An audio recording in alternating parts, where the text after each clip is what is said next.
Hola, buenas tardes.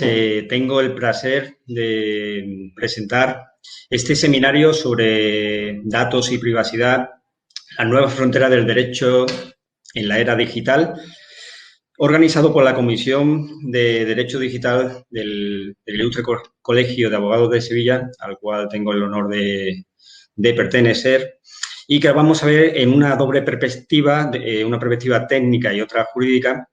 Vamos a ver primero la perspectiva técnica y después vamos a dar paso a lo que es la perspectiva jurídica, ¿no?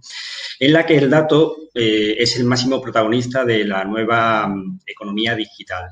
Hace más de 20 años, cuando comenzó, bueno, con la antigua Ley Orgánica de Protección de Datos, yo le comentaba como anécdota a mi mujer, a mi actual mujer, entonces era mi novia, que el dato personal, los datos personales iba a ser más importante en el siglo XXI, más importante que el propio dinero o que otros productos como pueda ser el petróleo o el oro.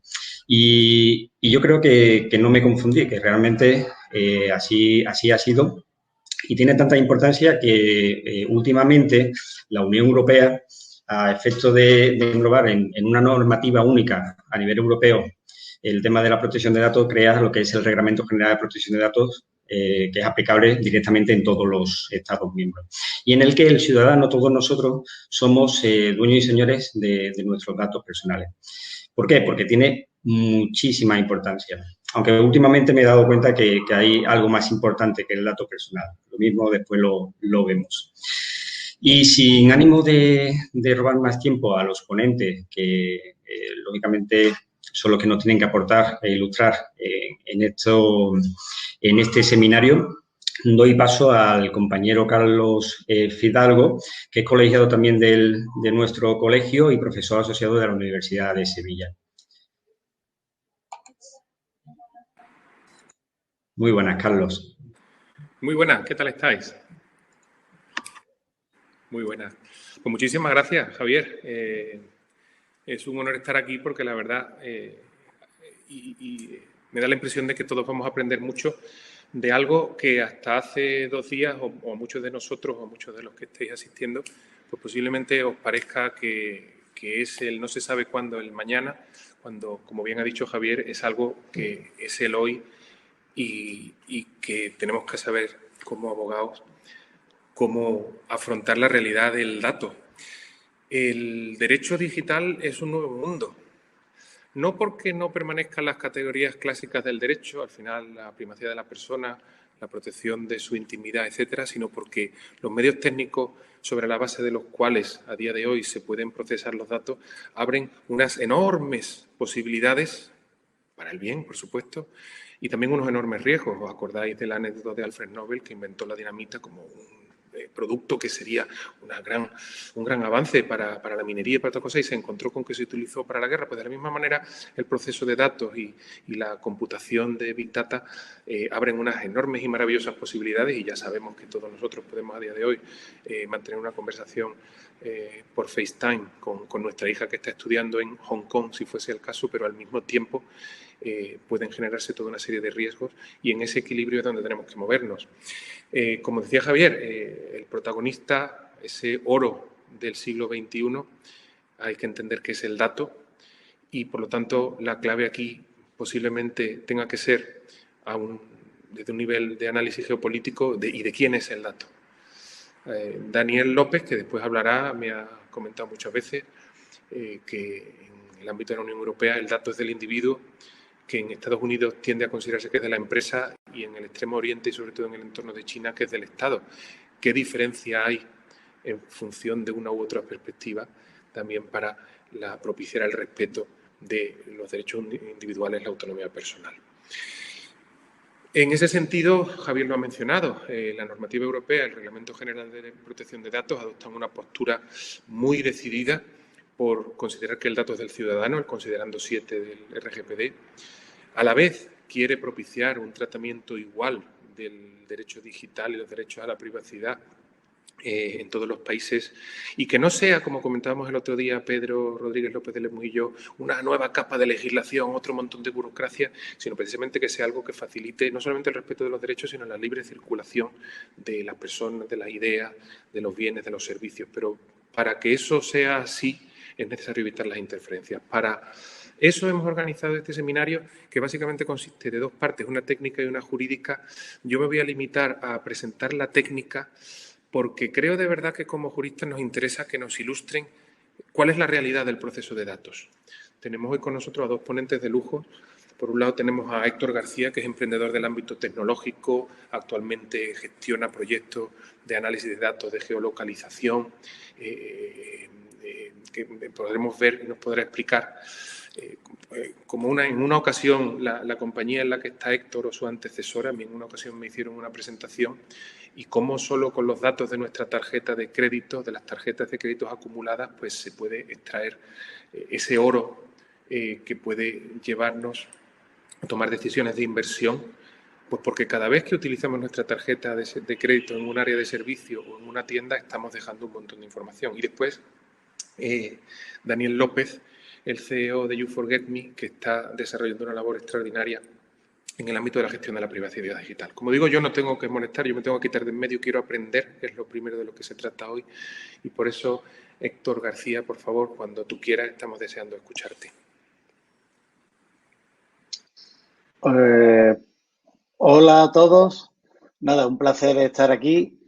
La verdad que bueno, llevo toda la vida trabajando con abogados y con leyes a mi alrededor, ¿no? Desde que monté mi empresa. Y siempre me ha parecido que es un trabajo muy difícil, ¿no? Porque parecía que estaba todo escrito en los libros, pero no. Fui averiguando que cada cosa nueva que iba surgiendo necesitaba de algo más, ¿no? Así que, bueno, felicito y nada, este mundo de incertidumbre que vivimos ahora y de tanto cambio, pues a mí me ha tocado vivirlo desde la parte tecnológica, que para mí es muy bonita, ¿no? Y yo lo que os voy a enseñar son casos de uso. Y voy a empezar por uno muy concreto y después ya hago los preámbulos y tal, ¿no? Voy a compartir mi pantalla si me lo permitís. ¿Vale? Creo que se ve bien.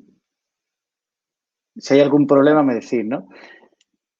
Como os digo, sin preámbulo, directo al grano. ¿Qué os estoy presentando aquí? Os estoy presentando un mapa de Singapur. ¿Vale? Singapur, sabéis que es un país muy avanzado tecnológicamente y un país que dentro de esos grandes grupos que habéis mencionado, podríamos decir que es un sitio en el que la información la gestiona el Estado, ¿no? ¿Vale? Entonces, ¿qué es lo que veis aquí? Pues aquí veis cuando comenzó el COVID, con la empresa que yo trabajo, que es de mapas, pues nos pidieron que querían volcar su información. La información de los casos y la trazabilidad de los casos de las personas que estaban en Singapur, ¿vale? Aquí tenéis el caso de una persona con 76 años, que venía de Indonesia, que había visitado tal sitio, la fuente de la que provenía. Cada puntito que veis en el mapa son casos traqueados y seguidos, ¿no? Metro a metro por donde se movían, ¿vale? Quiero decir que Singapur es un caso extremo de penetración de la tecnología, ¿no? En el que tienen las personas, casi no te voy a decir un sensor, porque todos tenemos un sensor en nuestros dispositivos móviles, en las manos, pero que es así, ¿no? Esto es un caso extremo, es un caso de cómo la información te puede servir de ayuda. Pero, como ya sabemos todos, entramos en la diatriba de respeto de la información individual versus seguridad, etcétera, etcétera. Yo no os voy a dar la solución, pero simplemente os voy a decir a lo que nos enfrentamos las empresas hoy en día. Cuando yo estaba tratando este tipo de casos, que tenemos ejemplos en Corea, Singapur, y empezamos a tratar los casos aquí en España, esas primeras reuniones que teníamos nosotros con la Secretaría de Digitalización, a nivel de Comunidad de Madrid con la Comunidad de Madrid, a nivel de Andalucía con Andalucía, en fin, todos los niveles, yo estaba totalmente convencido que en Europa no íbamos a poder hacerlo igual que ellos. Y fijaros, lo que argumentaba todo el mundo era por una cuestión de leyes, que yo no me meto porque yo no sé de leyes. Yo sé de tecnología. De tecnología era igualmente factible hacerlo en Singapur que hacerlo en Europa. y no se ha hecho, ¿vale? Ya sería lugar a otra conversación, ¿no? Entonces, bueno, aprovecho y me presento, ¿vale? Yo, bueno, tenéis mi web, hectorgeo.com, ¿vale? Y yo lo que soy, pues, un emprendedor que fundó una empresa en Sevilla que se llama Geográfica, dedicada a la geolocalización. Fuimos creciendo y al final, pues, nos compró una empresa que se llama Carto, que se dedica también a la geolocalización. Yo trabajo en Carto y aparte soy inversor en empresas tecnológicas, ¿no? ¿Y qué es lo que hago en Carto? Pues en Carto lo que hago es inteligencia espacial. ¿Inteligencia espacial para quién? Para grandes empresas. O sea, de las empresas más grandes del mundo, de Mastercard, Vodafone, Bloomberg, etcétera. O sea, gente que trabaja con datos muy delicados, ¿vale? ¿Y qué os tengo que decir respecto a la parte que estamos tocando aquí del dato y tal? Para los que nos dedicamos a los datos, el dato puede llegar a ser petróleo, oro, como lo queráis llamar, muy valioso. Es más valioso en algunos sitios que en otros. Es más valioso en Estados Unidos y en el sudeste asiático que en Europa. ¿Por qué? Porque tenemos más capacidad de hacer más. No digo que sea mejor o peor. Yo os digo que aquí yo no vengo a dar ningún dogma ni nada. Simplemente os lo presento a nivel de negocio y a nivel de tecnología. Europa se queda atrás por la cuestión de que el dato está mucho más protegido. Entiendo que a nivel del ciudadano y su privacidad puede ser mejor, pero a nivel de tecnología y negocio es peor, ¿vale? Y esto lo vemos en el día a día. Os voy a enseñar algunos otros ejemplos, ¿no? Uno de los que se han comentado aquí es lo que se puede hacer con la información financiera, ¿vale? Nosotros hemos realizado la plataforma a Mastercard, ¿vale? Por poner un ejemplo, tenemos a Visa, que maneja el 20 y tanto, 30% de las transacciones económicas y de las tarjetas, ¿no? Mastercard, que maneja el 20%, o sea, bajando muchísimo varios escalones, tenemos American Express y las tarjetas de los chinos, básicamente, ¿no? Vale, pues todas estas transacciones económicas nosotros las... Voy a poner una ciudad en Estados Unidos, ¿vale? Que no sea Nueva York, que tenemos allí oficina y ya estoy un poco quemado de poner siempre la misma. Estoy entrando en Boston. Voy a ver a nivel de block, que es como una manzana, todas las transacciones económicas que se han realizado. Índice, en este caso enfocado al sector de retail, pero puede ser cualquier otro. Yo puedo pinchar en una manzana y veo información que, y esta es la palabra mágica en mi sector, agregada. Nosotros no ponemos que Juan Bartolomé Pérez ha comprado en este sitio tanto, no. Lo que hacemos es que agregamos la información mediante índices, ¿no? Y esta es la información que al final pues se compra y se vende por parte de las empresas. Está cargando, perdona. ¿Vale? Está que va un poquito más lento porque está procesando muchísima información, ¿no? ¿Vale? ¿Veis cómo hay diferentes barras que te están midiendo? ¿Sí? Que he escuchado un ruido. Va todo bien, ¿no?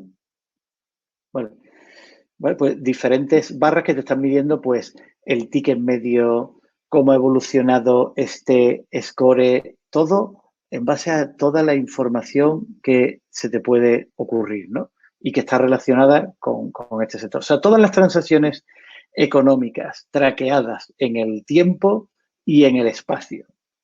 ¿Vale? Todo esto se puede ver. Y esta información, me diréis, bueno, ¿y esto quién leches compra esta información? Os voy a poner un par de ejemplos. Esta información en Estados Unidos te la compra McDonald's. ¿Por qué te la compra McDonald's?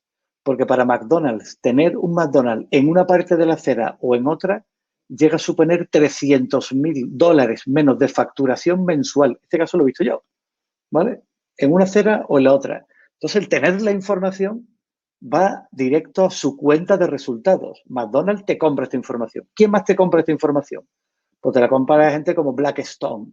Blackstone es, bueno, los conocéis todos, pues son una gente que se quieren comprar el planeta entero, básicamente, ¿no? Quieren comprarse todo el planeta. Entonces, puede tener información del suelo, del tal, bueno, pues todo esto, ese tipo de clientes son los que están ahí. Voy a llevarlo, oye, estoy yendo rápido porque os quiero presentar varios ejemplos. Si después tenéis alguna duda y algo, ya lo podemos hablar, ¿no? Os voy a llevar un ejemplo más concreto aquí en España. cuarta planta del Corte Inglés de Goya. Información mediante una aplicación móvil del personal que se mueve dentro de esa planta, ¿vale? O sea, el personal que te atiende, ¿no? ¿Vale? Dependientes que se mueven dentro de esta planta. Como comprenderéis, no estoy enseñando datos reales, ¿eh? Estoy enseñando datos ficticios, ¿no? Pero esta información es información que nosotros hemos tratado con los permisos de esos dependientes, con todo, ¿no? Todo organizado, ¿no? Esta persona, por donde se ha movido y tal. ¿Por qué me interesa esto? Esto me interesa porque puedo dar mejor servicio, saber los mapas de calor de las zonas cuando lo cruzo, por dónde están mis clientes y dónde hay más ventas, cómo mejorar la actuación de mis dependientes. Esto es un ejemplo. Son muchísima información que hay ahí de qué es lo que te buscan las personas dentro, bueno, dentro del centro comercial, etcétera, etcétera, ¿no? Muchísimos ejemplos, ¿no?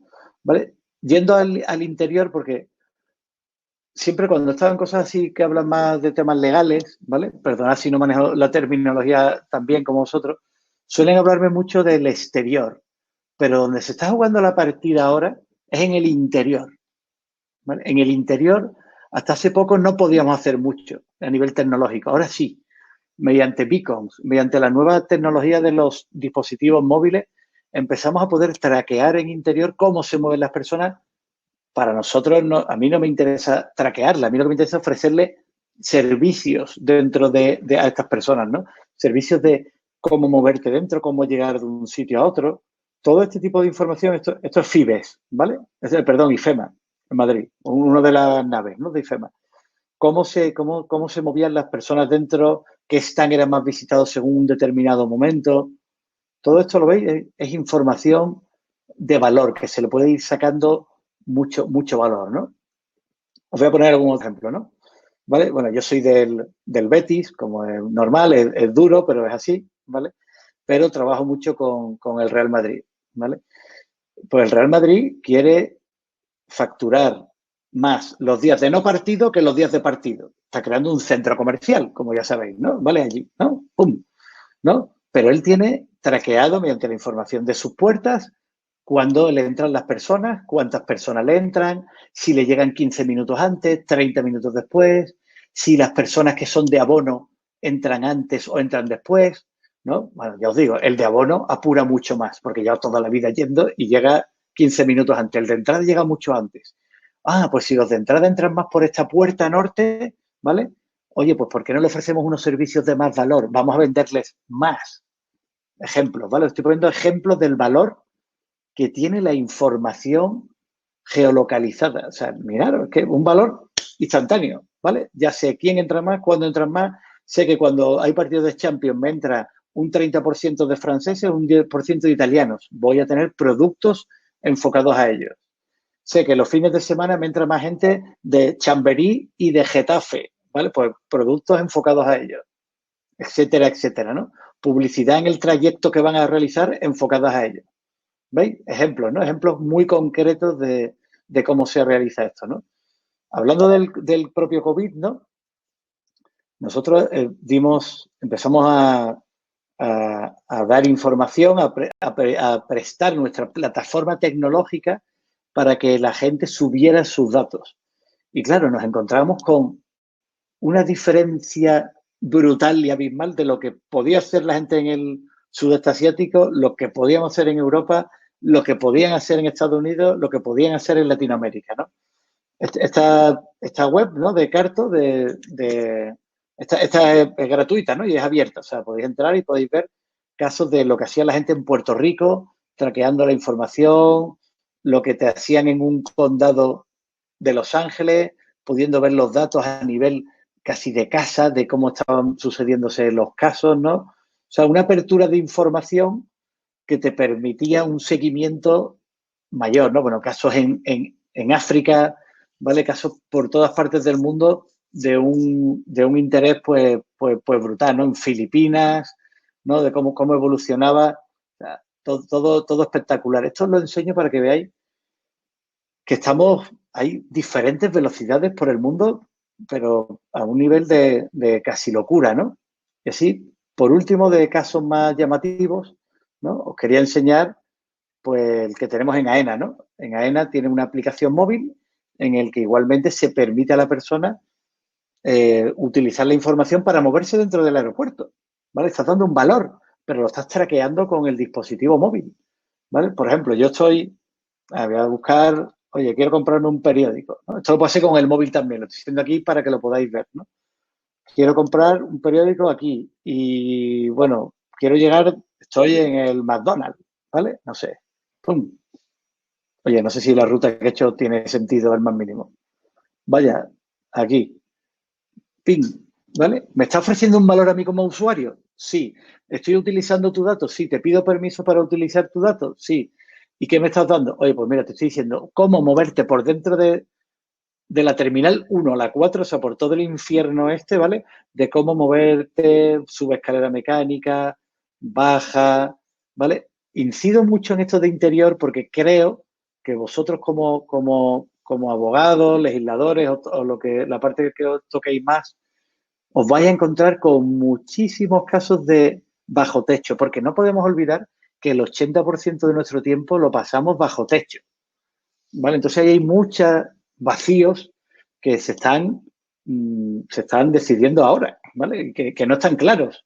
Y yo voy a algunas reuniones, tuve grandes reuniones con despachos de abogados y estábamos la gente de tecnología, despachos de abogados y la empresa, pues, oye, AENA, Centur y tal, y era casi 3 grupos. Oye, unos que decían tecnológicamente se puede hacer, otros que legalmente decían que no se puede hacer y otros que decían, bueno, pues vamos a intentar hacer algo un poco más light. Y lo que yo veía era que los propios abogados no lo tenían claro, o sea, no lo sabían. Dice, mira, tengo aquí la legislación europea entera y no estoy seguro, ¿vale? Entonces no nos pillemos los dedos. Entonces, todos los proyectos que nosotros entramos era no pillarnos los dedos, pero estoy seguro que habrá cosas que irán surgiendo nuevas que nadie sabe cómo se pueden contemplar y que están ahí, ¿no?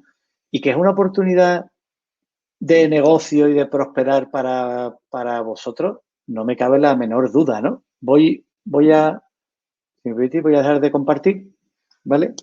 Y lo que os quería también comentar es que yo mismo viví una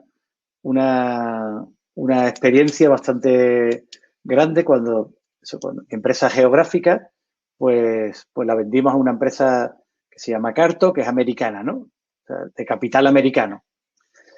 Y claro, los clientes que yo tenía, pues yo tenía cliente a Telefónica, tenía cliente a, no sé, Vodafone, bueno, clientes muy grandes de los que yo tenía, pues, datos, información y tal, y era, oye, ¿cómo pasa esto de una empresa de aquí a la de aquí? ¿Quién es el dueño de este dato? Tal, ¿no? Al final casi, no recuerdo al 100%, pero casi todo se resolvía que se lo quedaba pues la empresa la empresa propietaria, o sea, Telefónica, el Vodafone, tal, ¿no? Y nosotros pues nos salíamos de en medio de toda esa ecuación y era más limpio para todas las partes, ¿no? Pero nos gastamos miles de euros, decenas de miles de euros en asesoría con abogados. Recuerdo estar en la sede de abogados de Pitiminí en Madrid, eso, Pérez Llorca, en Castellana, cosas, sitios así muy, muy tal. Y os tengo que decir de verdad que yo no vi que nadie lo tuviera al 100% claro, ¿vale? O sea, yo no vi a nadie que fuera, oye, esto es así, ¿vale? Y es la ley y está cerrado y había cosas que estaban todavía por resolverse, ¿no? Y entonces yo, en estas charlas, lo que os quería exponer es, a nivel tecnológico y de geolocalización, dónde estamos llegando, qué estamos haciendo y creo que a nivel vuestro, pues tiene un interés importante saber que el mundo tecnológico tiene mucho interés en trabajar con datos, con información. Las empresas más grandes del mundo están ahí, cada vez se van generando más y más información y cada vez tiene más valor. Pero tiene más valor si se trata bien, ¿vale? Porque nosotros, de hecho, y con esto termino, teníamos un lema que cuando lo creé nadie lo entendía y después ya fueron entendiendo que era: nosotros no contamos datos, hacemos que los datos cuenten, ¿vale? Y esta es la idea, ¿no? Así que, bueno, pues doy paso al siguiente orador. Espero que os haya resultado interesante. Y ahora, si queréis, pues vamos hablando las preguntas cuando toquen. Daniel López, aparte de buen amigo, es el CEO de You4Get.Me, que es una compañía que pretende revolucionar la gestión de la privacidad digital. Y de la misma manera que Héctor nos ha expuesto qué se puede hacer con el dato y se ha centrado más en sus usos, Daniel se centra más en facilitar en la creación de herramientas que permitan precisamente a ese usuario que quiere el respeto de su privacidad y que con sus datos no se comercie de según qué manera, lo que está diseñado son herramientas tecnológicas para agilizar toda esa serie de procesos. Yo de verdad creo que igual que Héctor nos ha abierto unas perspectivas extraordinarias, Daniel va a hacer lo mismo. Vamos a aprender mucho con él. Gracias, Dani, cuando tú quieras. Gracias, Carlos. Tenía yo una presentación por ahí detrás para compartir, María. Bueno, pues muchas gracias. Bueno, pues buenas tardes a todos. Gracias, Carlos, por la presentación, al Ilustre Colegio de Abogados de Sevilla, a Carlos y bueno, al resto de compañeros. Y bueno, pues por apostillar un poco la ponencia del compañero Héctor, yo soy un absoluto defensor de que la industria del dato va a ser una revolución en el modelo de transformación de la economía, ¿no? O sea, ya lo estamos viendo. Y yo creo que los ejemplos que nos ha hecho Héctor son lo suficientemente esclarecedores de que el dato agregado, como llamaba él, y que no sea privado, es decir, que sea anonimizado, pues tiene un importantísimo valor a la hora de poder explotar modelos de negocio y de poder hacer las cosas, pues no solo a nivel de negocio, sino a nivel de información de salud, a nivel de información en situaciones de riesgo, de pandemia, en fin, que muchas gracias por tu aportación y yo la verdad es que me he quedado bastante contento por la exposición que has hecho.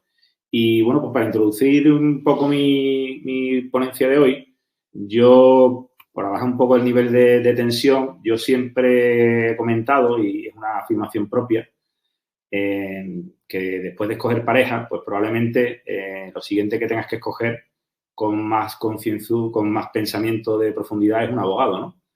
Y hoy por hoy, pues prácticamente, cuando uno escoge abogado, pues prácticamente va a ser una relación de largo plazo. Y esperas que tu abogado pues también esté en todas las vicisitudes que se te den y en todos los retos que te puedan situar en el presente y en el futuro, ¿no? Sin más dilación, bueno, pues empiezo a introducir mi presentación.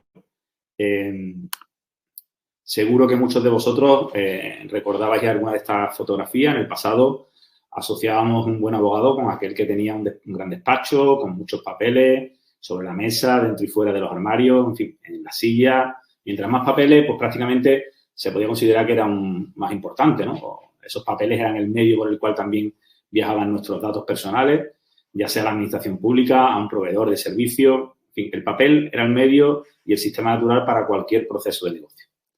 En primera persona pude experimentar esta situación durante 5 años que estuve como oficial en un despacho laboral. Yo no soy abogado.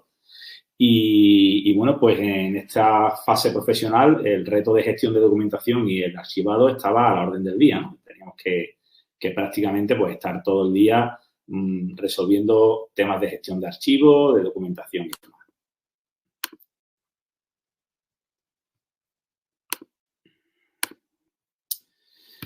Bueno, ¿qué sucede en el presente? Pues evidentemente algunos ejemplos que nos ha puesto Héctor, pero la irrupción de la tecnología y la revolución que ha supuesto Internet, pues ha cambiado todo este modelo. El modelo que veíamos antes de documentos por todos lados, y este cambio pues ha traído consigo la aparición de nuevos negocios, de nuevas formas de comunicación y de nuevos actores como son Google o los gigantes de las redes sociales que muchos de vosotros ya conoceréis.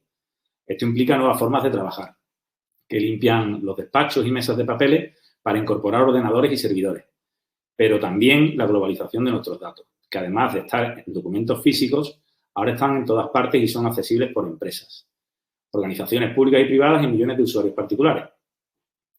Esta situación también lo pude experimentar durante este periodo que os comentaba antes, y pasamos de, además de tener que gestionar muchos documentos y empezábamos a realizar muchos procesos de forma digital, escritos en un procesador de texto, hojas de salarios en programas específicos, incluso el papel de calca desapareció.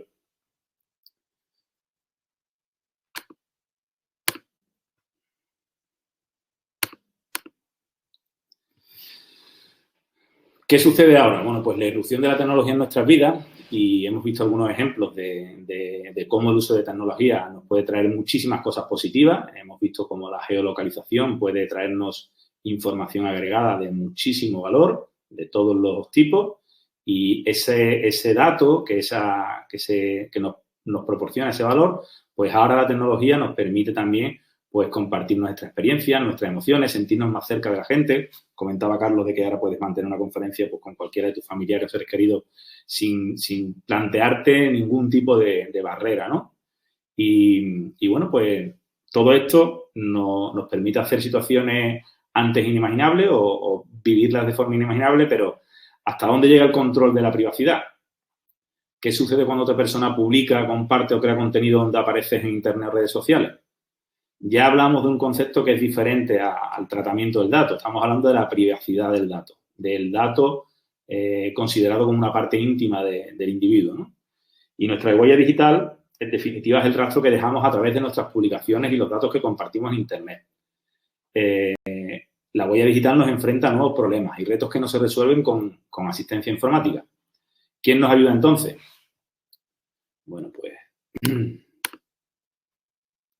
me gustaría, para ponernos un poco más en contexto, presentaros a mi yo digital. Como veis en pantalla, pues un avatar, y el yo digital es una de las principales retos que se han definido como retos de implantación en la sociedad gracias a la tecnología, ¿no? Así están emergiendo tendencias que seguro que algunos ya os suenan, como el pasaporte de salud digital, que ya se está hablando a diario de este tema y que nos permitirá viajar y compartir datos de salud para ello.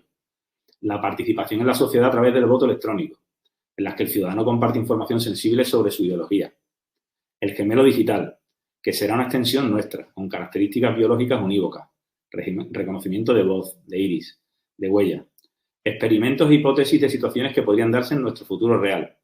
El domingo salió un artículo en el Diario de Sevilla hablando de este tema en concreto y cómo un ciudadano asiático con mucho conocimiento de la materia había reproducido experimentos e hipótesis de su salud a largo plazo y había descubierto que si no cambiaba su alimentación iba a sufrir gota. Y esto ya es una realidad. O sea, esto es un ejemplo de cómo los datos pueden tener una profundidad de personalización sobre nosotros.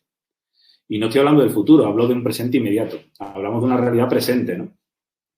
Y por poner algunos datos, más de 40 millones de solicitudes en este último año se han recibido en redes sociales relacionadas con los principales riesgos. Seguro que algunos sonarán lo que es el sexting o el ciberbullying o el grooming, que son conceptos que vienen importados del ámbito de la terminología anglosajona, pero son al final riesgos por los que está pasando pues el individuo, la familia, ¿no? Y en la mayoría de los casos se quedan sin atender. En este caso, pues puedo dar el dato que Facebook e Instagram solo han resuelto el 25% de las solicitudes de los ciudadanos. Y el otro 75%, pues se queda ahí en el aire, ¿no? España está en el mapa de la privacidad. Seguro que todos conocéis o sonará la sentencia de Mario Costeja, que es una sentencia que obligó a que Google atendiera las solicitudes de derecho al olvido en la información indexada, y desde esa fecha hasta ahora Google ha recibido más de 4 millones de solicitudes de países de la Unión Europea. Solo ha resuelto 1 millón. En base a esta información existe un potencial enorme de personas a las que ayudar a resolver estos problemas.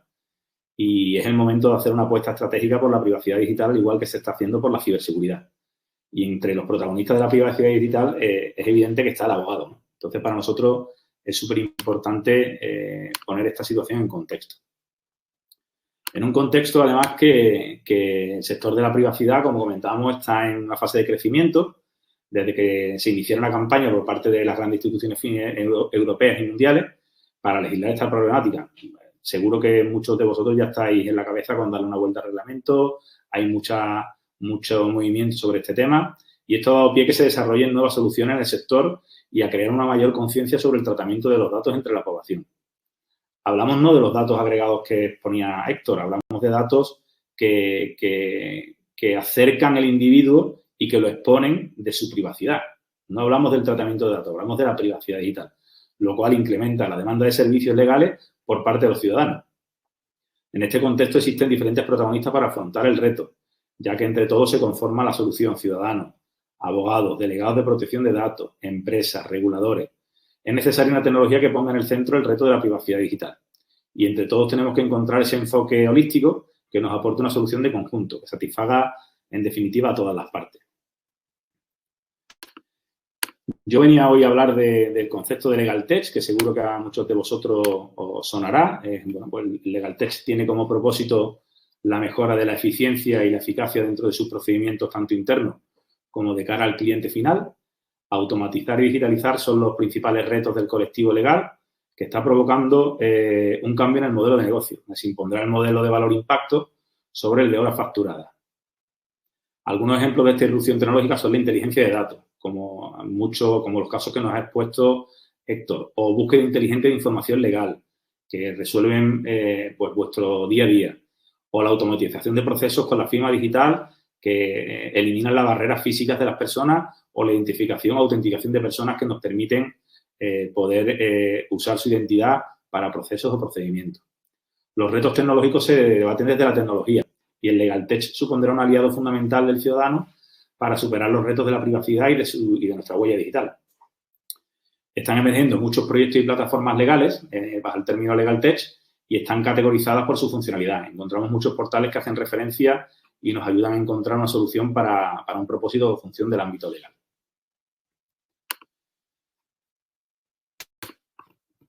Hasta aquí era mi introducción del concepto Legal Tech, de la situación de la privacidad digital y de en qué momento nos encontramos. He pretendido poner en una balanza, y no por ello pretendemos hacer un juicio de valor de la situación. Solo pretendemos poner en énfasis que la privacidad digital es un reto al alza, es una situación que hay que atender desde la perspectiva profesional. Y, bueno, pues nosotros, como indicaba Carlos, tenemos un propósito, queremos revolucionar la industria de la privacidad digital y U4Game es una plataforma del ámbito Legal Tech, que lo mencionábamos antes, que ha sido concebida para ayudar a los profesionales del ámbito legal en el proceso que ocupa la privacidad digital de sus clientes. En definitiva, la plataforma persigue abordar el reto en términos de eficacia, de agilidad y control, permitiendo al profesional de una forma simple atender las situaciones de pérdida de privacidad de sus clientes, que antes os dábamos datos. O sea, solo el 25% de solicitudes que se han hecho en los principales operadores de datos se han atendido. El otro 75% pues, se han quedado sin atender, por muchos motivos, ¿no? Por defectos de forma, de identificación, de formalidad. En definitiva, invitamos a todos aquellos profesionales que queráis evaluar y conocer más detalles de la misma, que no dudéis en contactar con nosotros. Seguro que podemos ser un apoyo para poder atender a vuestros clientes y es nuestro propósito y nuestro fin, ¿no? Queremos también aprovechar este encuentro para hacer eco de la iniciativa lanzada por la Agencia Española de Protección de Datos, que es el Pacto Digital para la Protección de las Personas, al que nosotros como compañía nos hemos adherido y animo a todos los que estéis cerca o relacionados con el ámbito de los derechos digitales y la privacidad unidos. Hay una labor importante de concienciación que realizar, además de dotar de las soluciones que se pueden proponer para este fin. En definitiva, U4Game persigue ayudar en este propósito y fijaros que antes de despedirme quería poner un poco en cuestión que tenemos que darnos cuenta de que las principales situaciones de pérdida de privacidad no se están dando en los ejemplos que ponía Héctor, que yo creo que tienen un incalculable valor para todos. Se están dando entre las personas, entre la falta de concienciación, entre el desconocimiento de los riesgos y de las consecuencias que aplica el uso inadecuado de las plataformas digitales y vemos como padres pues llegan desamparados porque muchas veces sus hijos han sido víctimas de un caso de ciberbullying, pero también tenemos que ponernos en situación de que puede ser que vivamos en la piel del verdugo, ¿no? Y que tengamos en casa a uno de nuestros hijos que no esté bien educado en valores digitales y que pueda estar usando de una forma errónea el propósito por el que se desarrollaron todas estas tecnologías, ¿no? Hasta aquí mi presentación. Gracias de nuevo al Visto Colegio de Abogados de Sevilla, Carlos y Javier, y al resto de compañeros. Y me quedo en segundo plano para el turno de preguntas y doy paso al área que viene posterior. Muchas gracias a todos. Muchas gracias, Daniel. Muchas gracias, Héctor, por vuestra exposición. Y pasamos a la segunda parte del seminario. que entramos en la parte jurídica, ¿no? Posiblemente la que nos pueda interesar mucho más a los abogados, a los compañeros que están viendo el seminario. Vamos ahora con un ponente que todos conocéis ampliamente. No sé si comentar su extenso currículum, porque entonces no me dice que no, Pedro, porque si no, entonces me llevo aquí hasta mañana.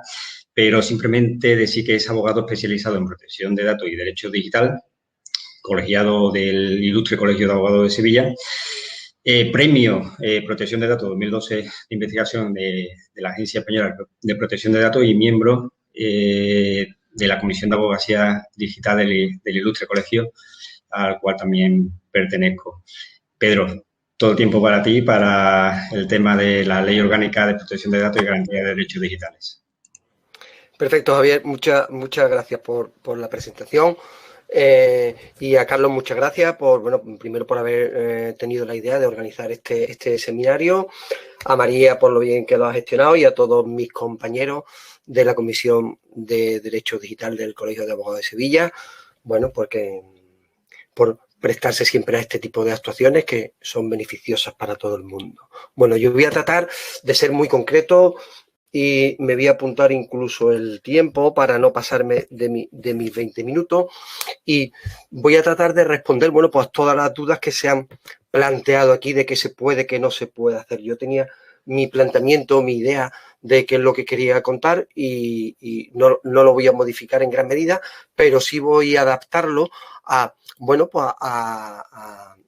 los temas que han surgido, que ha sido muy interesante tanto lo que ha dicho Daniel como lo que ha dicho Héctor, y me voy a quedar sobre todo pues con esas dudas que tenía Héctor y esos decenas de miles de euros que se gastó en los abogados para conseguir y saber si se podía hacer y no se podía hacer. Bueno, voy a tratar de explicar de forma muy, muy sencilla qué es lo que dice la normativa de protección de datos sobre qué se puede hacer y qué no se puede hacer. Pero antes voy a hacer una pequeña introducción en relación con todo lo que se ha dicho. Es cierto que ahora mismo pues el tratamiento de la información ha evolucionado muchísimo respecto a los años anteriores, pues por el desarrollo de Internet, por los datos en la nube y lo que va a venir además con el tratamiento de información con el 5G, que ya dice que no va a estar en la nube, sino que va a estar en la niebla por lo cercano que va a estar la información y lo rápida que va a circular la información, el Big Data, la inteligencia artificial, los dispositivos conectados, la robótica, en fin. Nos viene un mundo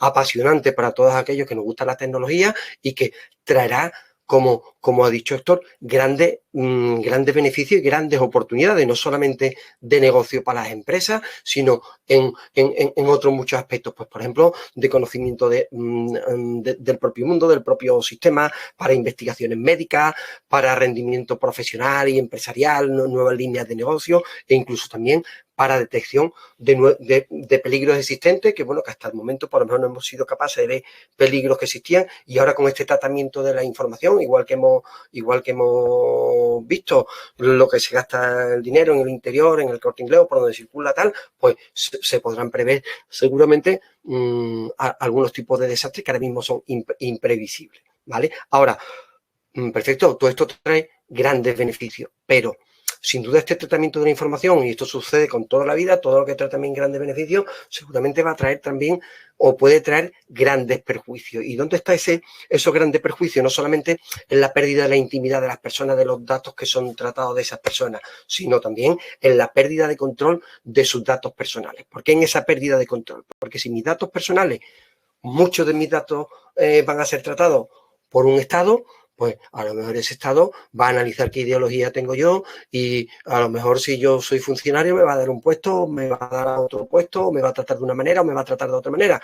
No digamos ya a lo mejor las empresas que pueden saber cuáles algunas de mis debilidades y ofrecerme un producto que a lo mejor se pueden dar muchas situaciones en las que uno no quiere que toda la información sobre uno, no solamente la información íntima, sino cualquier tipo de información que no sea conocido porque puede emplearse en contra del propio ciudadano. Y no tienen que ser solamente ni los estados ni las empresas, sino cualquier otro ciudadano, incluso mis vecinos, pues seguramente nosotros tenemos datos personales que no tienen por qué ser íntimos, que no queremos que nuestros vecinos conozcan. Ahora, está claro, estoy de acuerdo, Javier lo ha dicho al empezar, lo ha repetido Carlos, lo ha dicho Héctor y también Daniel lo ha dicho, ¿no? Pues la gasolina que mueve todo este sistema es la información, son los datos personales.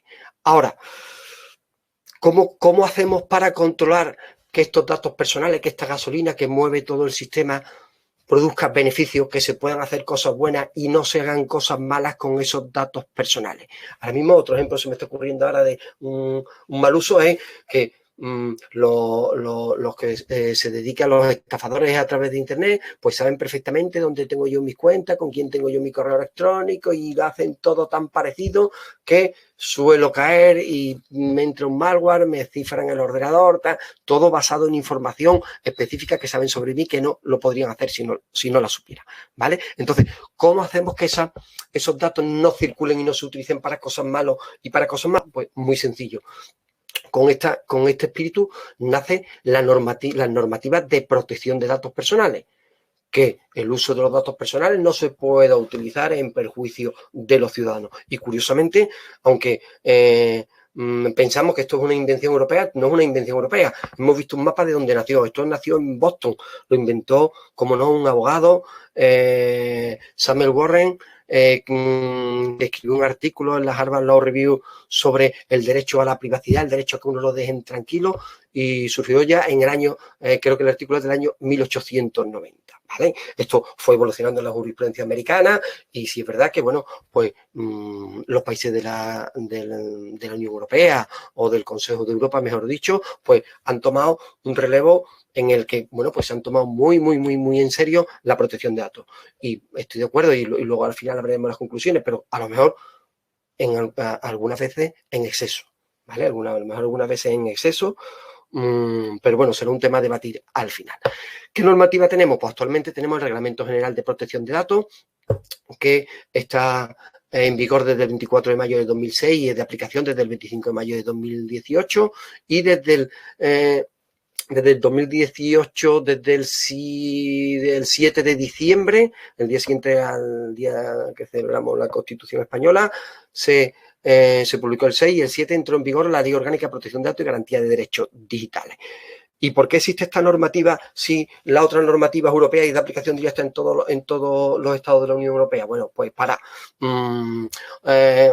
que el ordenamiento nacional se adapte al propio reglamento y también para adaptar algunas partes del Reglamento General de Protección de Datos a la propia normativa española, en definitiva, para ofrecer seguridad jurídica. Pero lo primero que tenemos que saber es que esta normativa de protección de datos, tanto el reglamento como la Ley Orgánica de Protección de Datos y Garantía de Derechos Digitales, no se aplica a la información en sí, solamente se aplica a los datos personales. ¿Y qué es un dato personal? Una información sobre una persona identificada o identificable. ¿Qué quiere decir eso? Que si yo tengo información de la que de ninguna de las maneras puedo averiguar quién es la persona física que está detrás, no se aplica directamente la normativa de protección de datos. Diferente es que el resultado que yo obtenga esté desagregado, esté traqueado, como se ha dicho, y sea una información que me aporta conocimiento, pero seguramente para obtener esa información he tenido que identificar o al menos hacer identificable, porque si no es que no se aplica la normativa de protección de datos personales, ¿vale? Estaríamos hablando de otros tipos de normativas, si invadiera la intimidad o vulnerar el honor o la imagen, pero no estaríamos hablando de protección de datos personales, ¿vale? ¿Y qué trata de hacer la normativa de protección de datos? ¿Cómo protege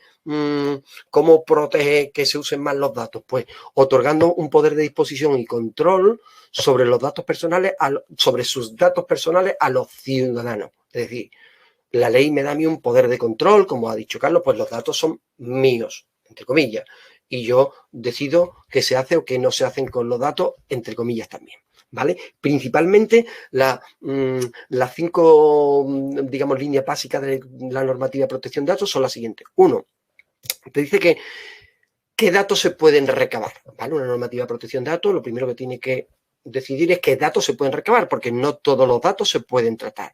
Luego, segundo que ofrece, que el ciudadano decida qué datos suyos se tratan.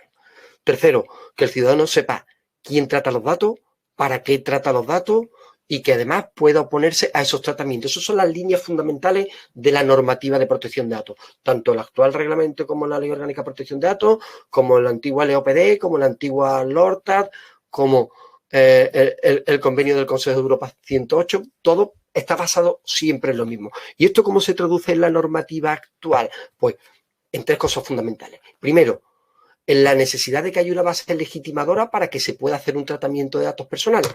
Esa es la parte fundamental y es la que va a solucionar todo lo que hemos estado viendo de si se puede hacer o no se puede hacer. Todos estos debates de estos abogados de si se podía hacer o no se podía hacer, estábamos más o menos en peligro, se basa en saber si existe una base legitimadora. Si es verdad que la normativa anterior era una normativa muy mala, la LOPD era una normativa bastante mala porque ya la directiva era mala, la traducción que se hizo era bastante peor.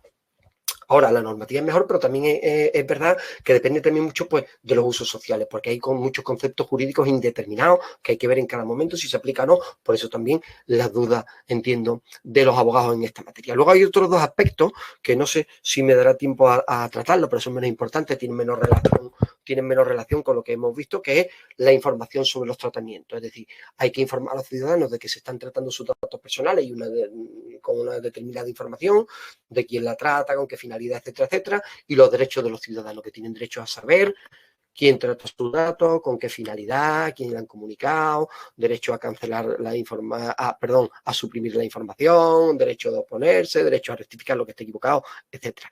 Pero lo más importante son las bases legitimadoras. Cuando una empresa como la de Héctor puede decir, oye, pues yo puedo tratar datos personales de esta persona o la localización de esta persona. ¿Cuándo puede hacerlo? Uno, solamente cuando hay una base legitimadora, y vamos a decir 7 bases legitimadoras, no hay más bases legitimadoras, o se da una de estas bases legitimadoras o no se puede. La primera, el consentimiento del interesado. Si alguien consiente en que sus datos personales se traten, no hay ningún problema. En principio, no hay ningún problema en que se traten sus datos personales, pero tiene que ser un consentimiento como exige el Reglamento General de Protección de Datos. Tiene que ser un consentimiento libre, específico, informado, inequívoco y mediante una declaración o acción afirmativa.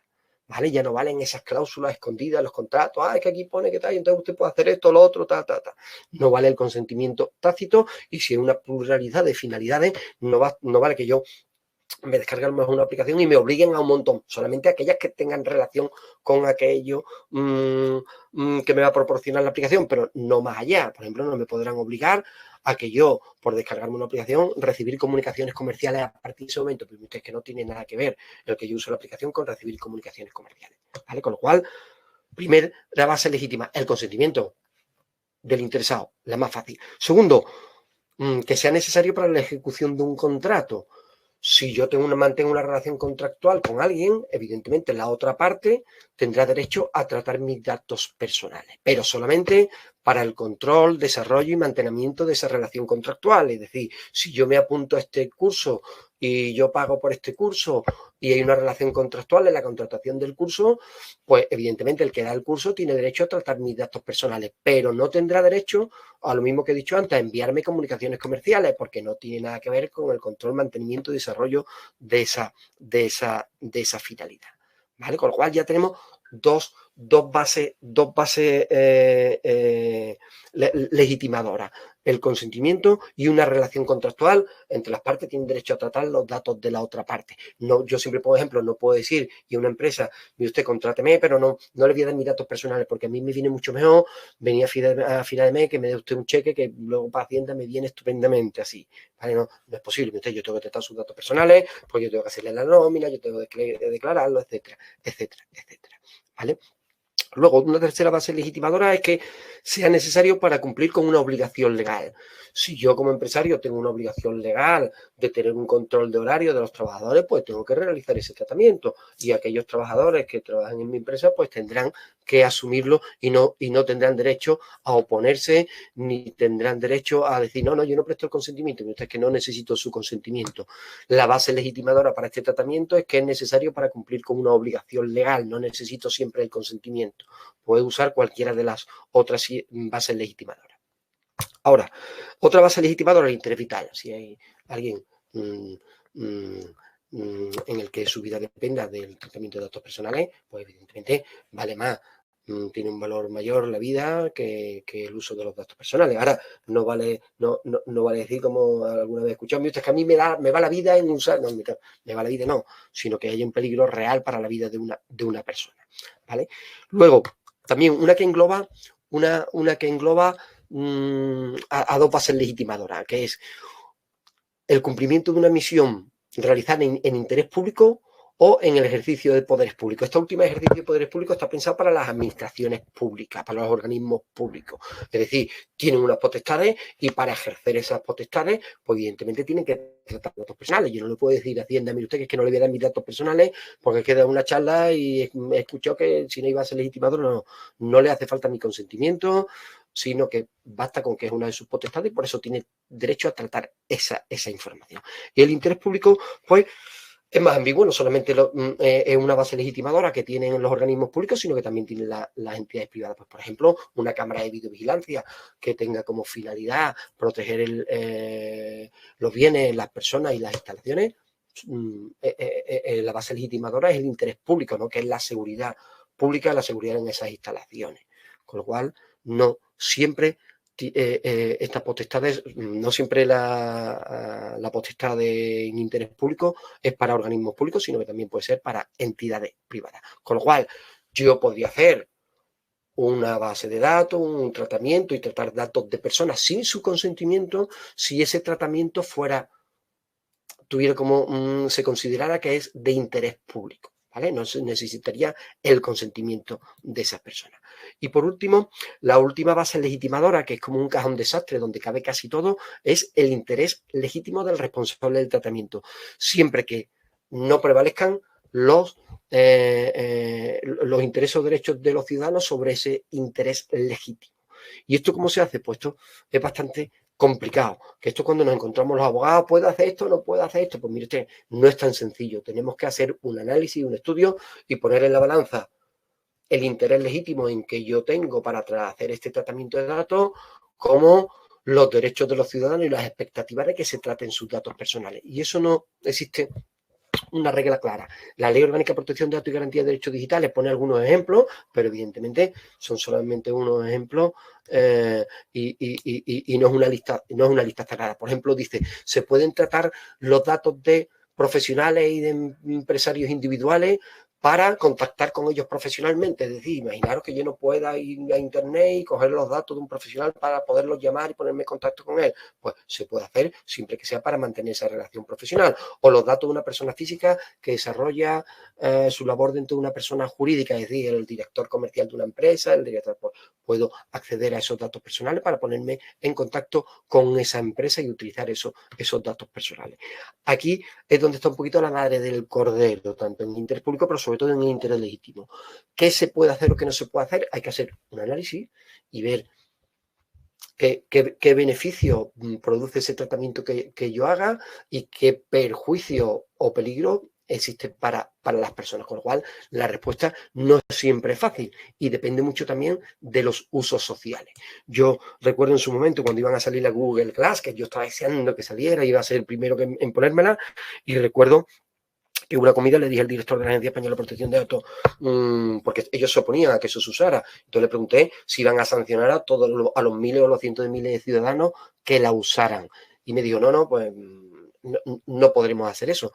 Tendremos que adaptarnos a los usos sociales, que en el fondo es lo mismo que han hecho con las dashcam de los coches o con las cámaras que llevan los ciclistas o los motoristas.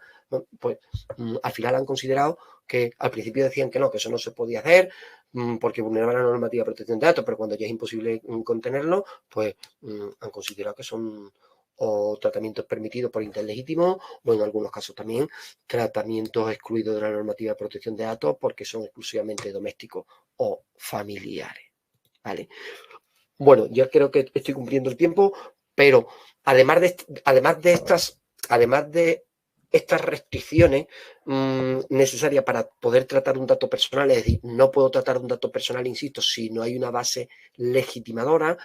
Si vamos a tratar algunos tipos de datos personales, me encuentro con una segunda prohibición, es decir, si voy a tratar datos de origen étnico, racial, opiniones políticas, convicciones religiosas o políticas, afiliación sindical, datos genéticos, biométricos que sirven para identificar unívocamente a una persona, salud, vida sexual u orientación sexual, además de tener esa base legitimadora, tengo que tener una segunda base legitimadora, porque si no está absolutamente prohibido también tratar esos datos personales, que por ejemplo pues son el consentimiento inequívoco del interesado, solamente para algunos de estos datos, o que el interesado haya hecho manifiestamente público esos tipos de datos. Y con esto me quedo sin contar la parte de información que hay que ofrecer a los ciudadanos cuando se tratan sus datos personales, los derechos que estos tienen, pero bueno, yo creo que esos son cosas o aspectos muy, muy conocidos y en relación con lo que se ha contado entiendo que es más interesante y puede ser objeto de debate y luego lo que se ha dicho con la base legitimadora. Con lo cual, así aunque un poco rápido, hablando, espero que se me haya entendido bien, doy por terminada mi exposición. Pedro, muchísimas gracias por tu exposición. Ha sido muy clara e ilustrativa y créeme que muy concisa y al grano como siempre, ¿no? Muchísimas gracias. Damos paso ahora al siguiente ponente, también compañero nuestro del colegio, delegado de protección de datos de muchísimas entidades y bueno, y también miembro de la Comisión de Abogacía Digital de nuestro colegio. Y os invito a que lo veáis en el programa, porque es colaborador habitual en Canal Sur con el Yuyu en la sección El Tiki Miki, que echan los lunes y miércoles a las 10:30 de la noche. A mí, Jesús, me coge un poco tarde porque tengo que acostar a los niños, pero después te escucho en iVoox cuando puedo. Así que no se te escucha, Jesús. A ver. Ahora, perfectamente. Muy buena, Javier, muchas gracias. Y además, eso a las 10:30 ya los abogados de bien estamos ya, si no estamos con los niños en la cama, deberíamos estar nosotros en la cama. Totalmente. Así que... Pues nada, Jesús, vas a hablar sobre el compliance digital y el reto de la privacidad en las empresas y, bueno, tienes tu tiempo para exponer este tema tan interesante. ¿Cuánto tiempo tengo? ¿Cuánto tengo, Javier, para controlarme? Mira, unos 15 minutos. Vale. Intentaré ser un poquito más breve, pero bueno. Pues nada, yo me he quedado con ganas de terminar de escuchar a Pedro hablando de la parte de información, pero bueno, intentaré ayudar de mi visión. Ante todo, pues agradecer a todos los compañeros que han organizado este magnífico evento y, por supuesto, pues os animo a todos pues a probar tanto la aplicación, ¿no? De You Forget Me y también pues de guardar vuestra privacidad, ¿no?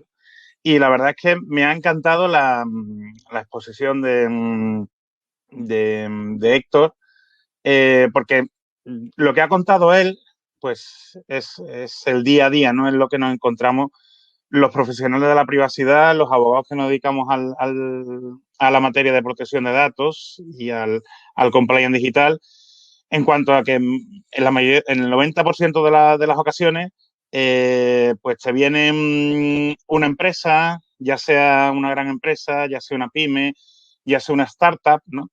Y entonces, pues, te viene con la pregunta de ¿esto se puede hacer o no? ¿Esto lo prohíbe la ley de protección de datos o no? ¿Por esto nos multan o no? Y la verdad es que cualquier profesional de la abogacía sabe de sobra que cualquier asunto que llegue al despacho y que pueda tener un mínimo de complejidad, pues evidentemente no se soluciona en un sí o en un no, sino que pues hay que estudiarlo. Y más cuando estamos hablando de tratamientos que tienen su complejidad, ¿no? Y que incluso podemos hablar de tratamientos masivos, como eran los de geolocalización en zonas donde hay pues un paso de gente considerable, ¿no?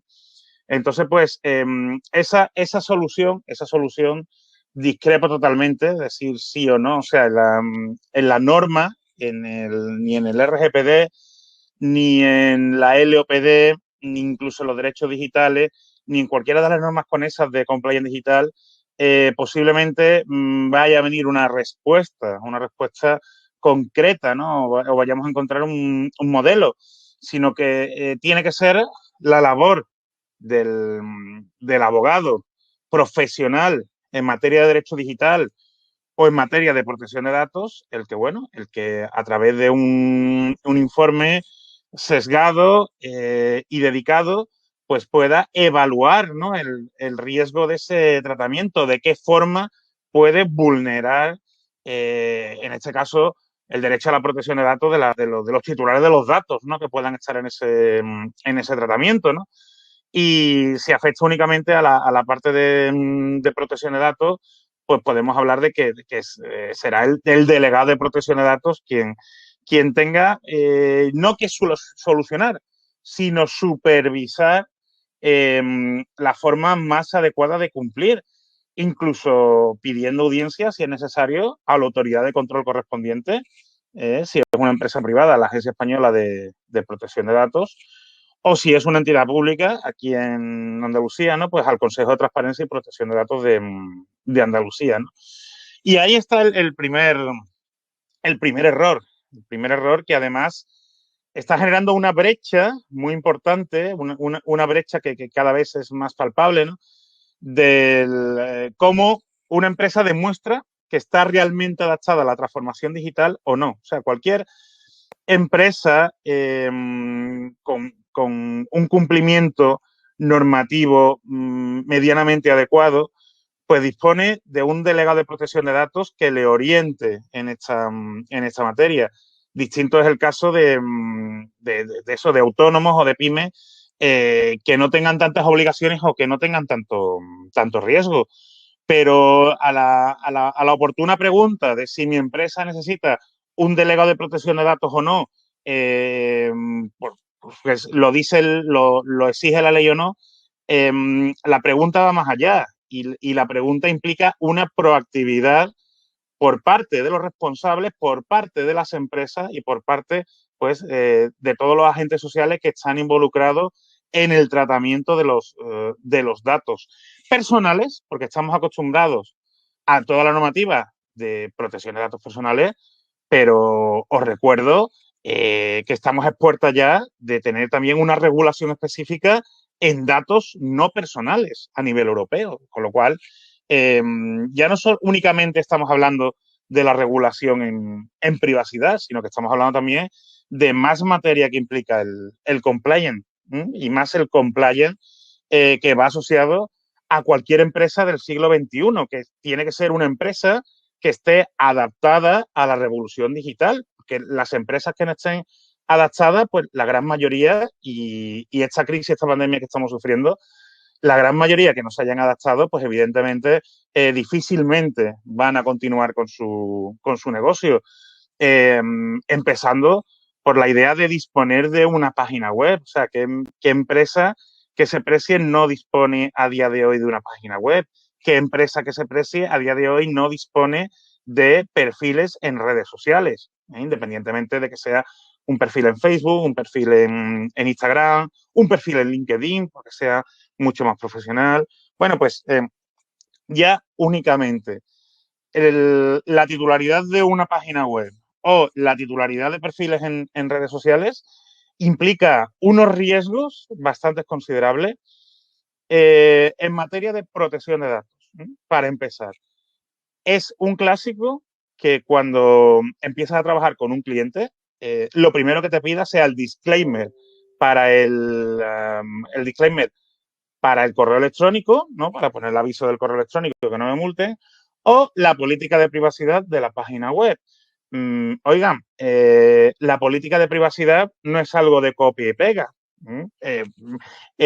contrariamente a lo que la gran mayoría piensa, sino que la política de privacidad de una página web engloba un trabajo, un estudio de los tratamientos que se realizan en esa página web, que es la ventana digital de esa empresa. Pero vamos más allá. La página web tiene que cumplir también con la LSSI, ¿no? La Ley de Servicios de la Sociedad de la Información y Comercio Electrónico, una ley que precisamente no es nueva, que obliga a que cada titular de la página web tenga que identificarse con unos requisitos mínimos. O sea, y además que ya ahí estamos yendo más allá de la normativa de protección de datos. Estamos tocando ya consumidores y usuarios. Estamos tocando contratación electrónica, contratación a distancia. Pero es que además esa normativa es la que regula pues el incordio este que sufrimos todos, que son las cookies. Las cookies en cualquier página web.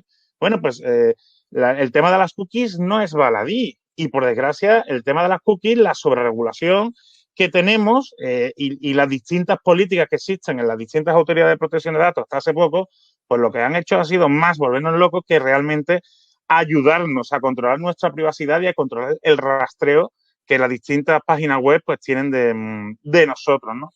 Entonces, cuestiones como realmente saber qué cookies están instalando en nuestro ordenador, ¿no? O si se están utilizando cookies para perfilar nuestros gustos y pues mostrarnos la publicidad que según los agentes de Internet pues más nos interesa según nuestras visitas en las páginas web, ¿no? Entonces, las cookies no es simplemente un botón de aceptar las cookies o me aguanto las cookies, sino que toda esta normativa requiere una información, y ahí hilo por donde había terminado Pedro. La información es muy necesaria y muy relevante a la hora de demostrar el cumplimiento. No es una información que tiene que ser jurídica, que tiene que ser destinada a otros abogados, sino que tiene que ser una información sencilla, concisa, transparente, que un usuario medio lo entienda qué es lo que está aceptando. Y de hecho, la propia autoridad de control pues ha emitido más de una guía aclarando cómo tiene que ser esa transparencia, ¿de acuerdo? Pero vayamos más allá, porque es que también tenemos en este año, estamos muy cerca de tener que cumplir con normativas diversas como es la directiva de whistleblowing, que nunca me sale en inglés, ¿no? La directiva del canal de denuncias, que habrá que disponer, muchísimas empresas tendrán que disponer de un canal de denuncias y ese canal de denuncias tendrá que ser absolutamente e imprescindiblemente de un fácil acceso a través de los medios que tenga la empresa, especialmente de la página web, ¿no? Con un canal que sea seguro, con un canal que sea confidencial. Ya veremos si las denuncias pueden ser anónimas o no, pero ¿cómo garantiza la empresa la seguridad? ¿Cómo garantiza, por ejemplo, el cifrado?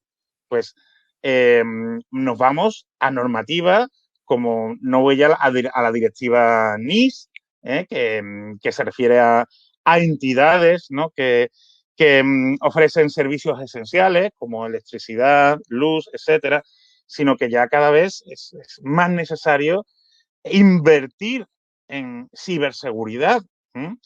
Y las empresas no solo no invierten en un adecuado cumplimiento de la normativa de protección de datos, sino que la normativa de protección de datos en la mayoría de las ocasiones no te dice cómo tiene que cumplir con las medidas de seguridad, sino que tiene que ser el responsable, la entidad responsable, quien determine cómo cumple con esas medidas de seguridad.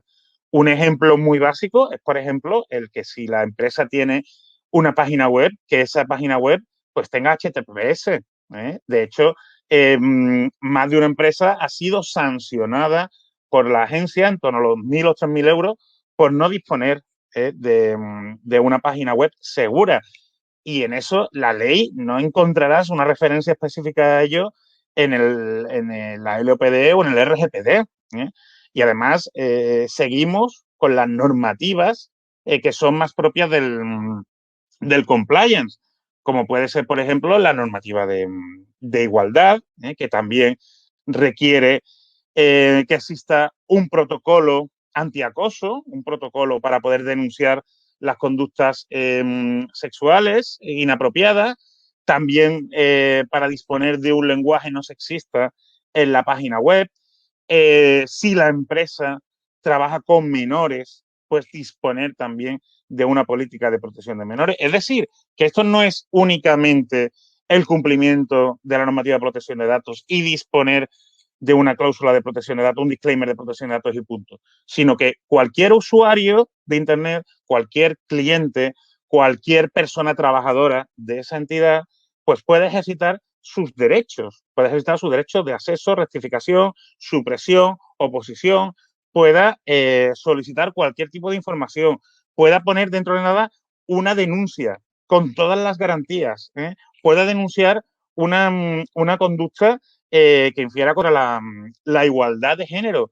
Y, por supuesto, todas estas cuestiones, en muchísimas ocasiones, pues no puede hacerla ni un informático, como ocurre en muchos casos, ni simplemente un agente de igualdad, o incluso el abogado de la empresa, sino que es necesario disponer de un policía, de un mediador ante la autoridad de control que va a mirar, que va a salvaguardar los intereses de los derechos que se pueden vulnerar de cara a terceros.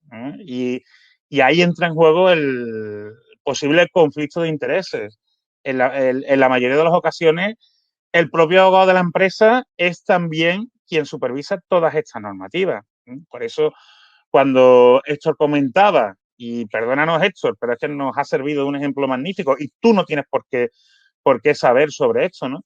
Pero eso de las reuniones megalíticas y apocalípticas con abogados pues, que seguramente ponían el grito en el cielo o se ponían a rebuscar entre la normativa, pues implica una serie de procedimientos y una serie de procesos que llevan a que la empresa cuente con ese delegado de protección de datos, con ese compliance officer, para diseñar cualquier nueva actividad, cualquier nuevo sector de negocio que vaya a poner en juego con la legalidad desde el diseño. Y en materia de protección de datos, con la privacidad desde el diseño, teniendo siempre en cuenta la normativa desde el principio de la aplicación, no al final, y no cuál va a ser la forma de sustentarla.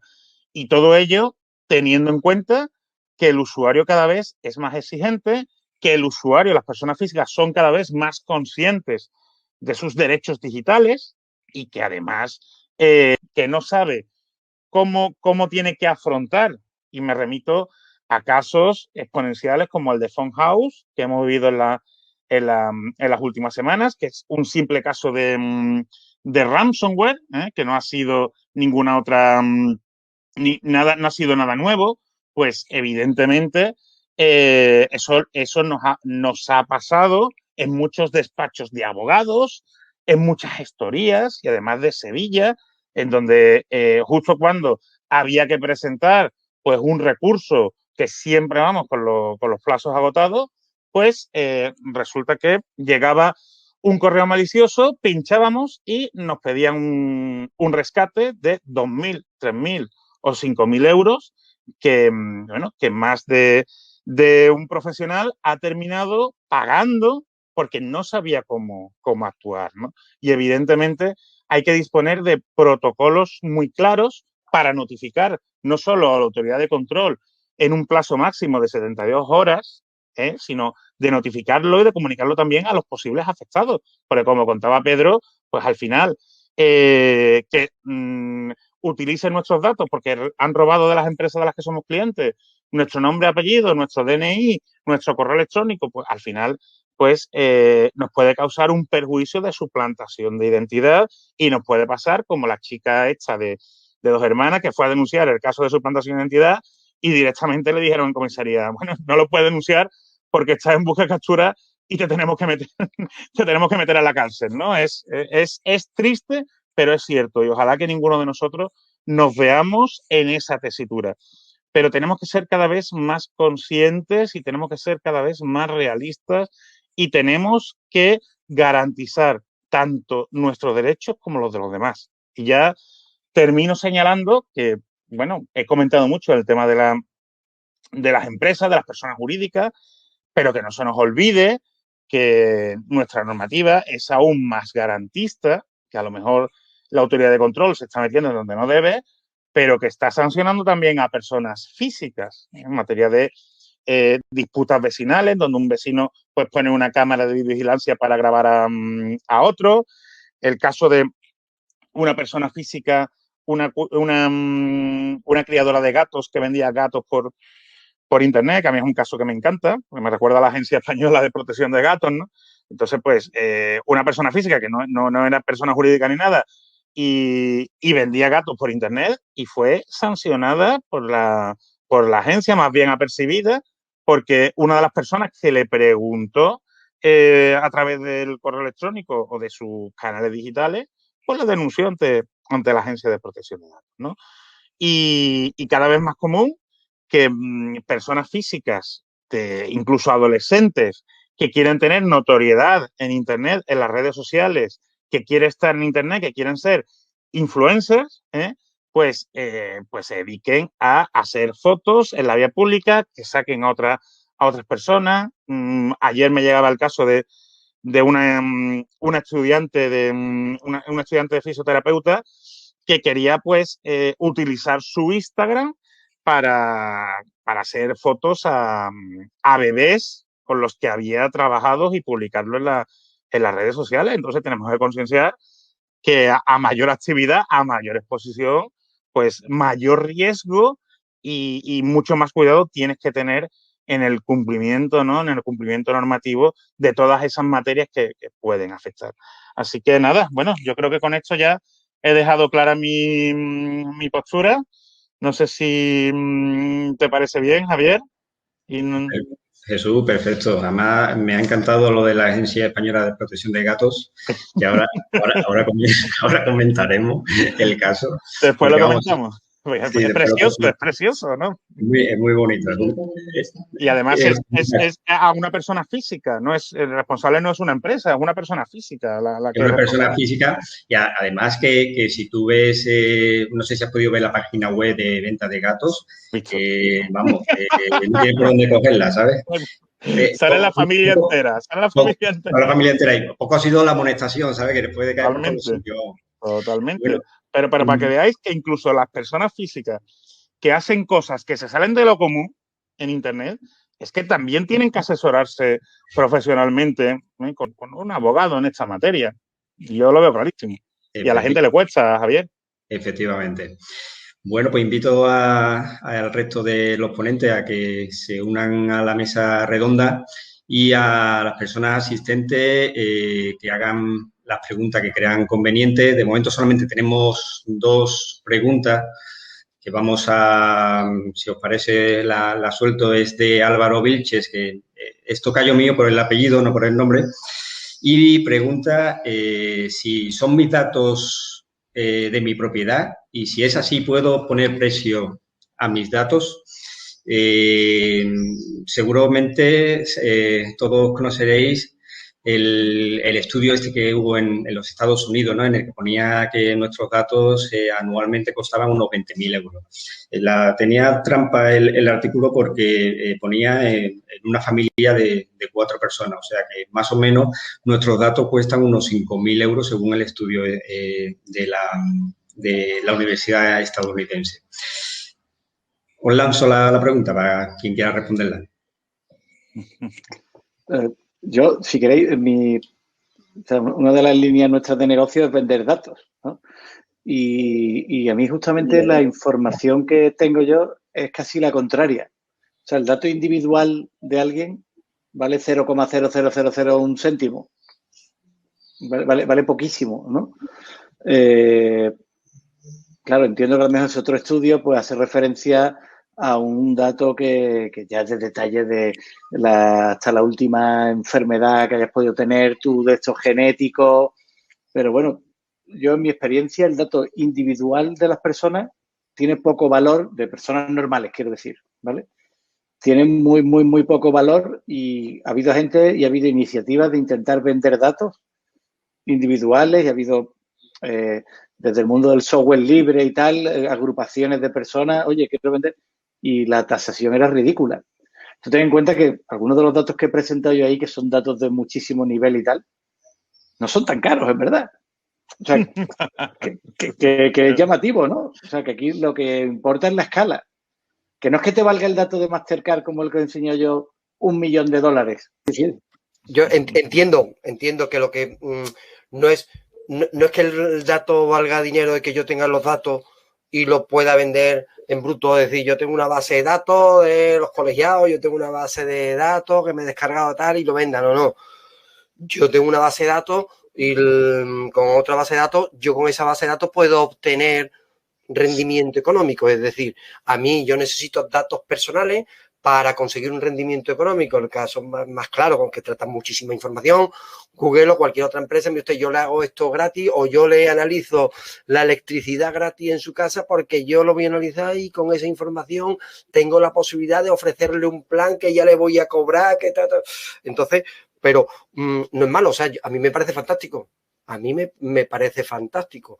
El problema es que muchas veces somos inocentes o no tan inocentes de ceder nuestros datos para este tipo de finalidades y luego protestamos. Pues mire usted, que o paga usted por el servicio o usted presta sus datos personales para que este operador saque algún beneficio. Pero en la vida los operadores empresariales, económicos y de cualquier tipo necesitan gasolina. Es decir, el mono no baila si no hay chocolate.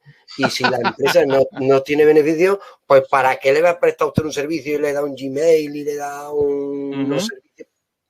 En ese sentido, entiendo yo que pagamos con nuestros datos, obviamente, pero hay que ser consciente y punto. Es decir, sabiendo el problema es la información. Si sabemos lo que se va a hacer con nuestros datos y nos parece bien que se vaya a hacer con eso y estamos dispuestos a prestar esa información para eso, pues fantástico.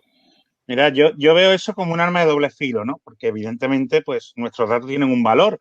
El problema es que nosotros le demos un valor X, y que para la empresa no tenga ese valor X, tenga ese valor X menos 1000.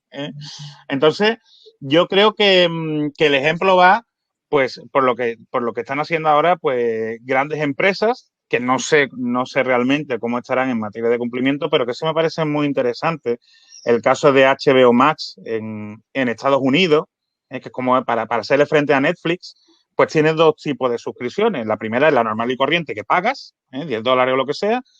Y, bueno, pues la otra es una suscripción en la que pagas la mitad, pagas menos, pero vas a tener anuncios. Y además vas a tener anuncios personalizados.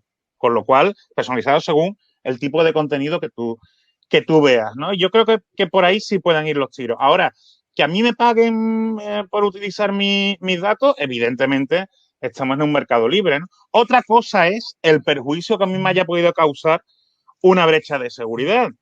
Y aquí os recuerdo la famosa brecha de seguridad de Sony PlayStation, que precisamente la semana pasada se cumplieron los 10 años de esa famosa brecha de seguridad en donde pues se pusieron a la venta o se hackearon datos de millones de jugadores de PlayStation, entre los que yo me encontraba, ¿no? Por desgracia.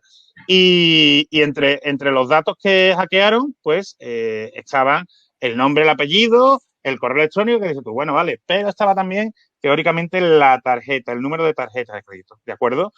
No solo PlayStation, digamos que hizo el caso del libro en el sentido de que no avisó de la brecha de seguridad hasta una semana después, no explicó lo que había pasado, sino que cuando se retomó el servicio, porque evidentemente el servicio estuvo suspendido varias semanas, cuando retomó el servicio, por las molestias ocasionadas, Sony te regalaba un juego.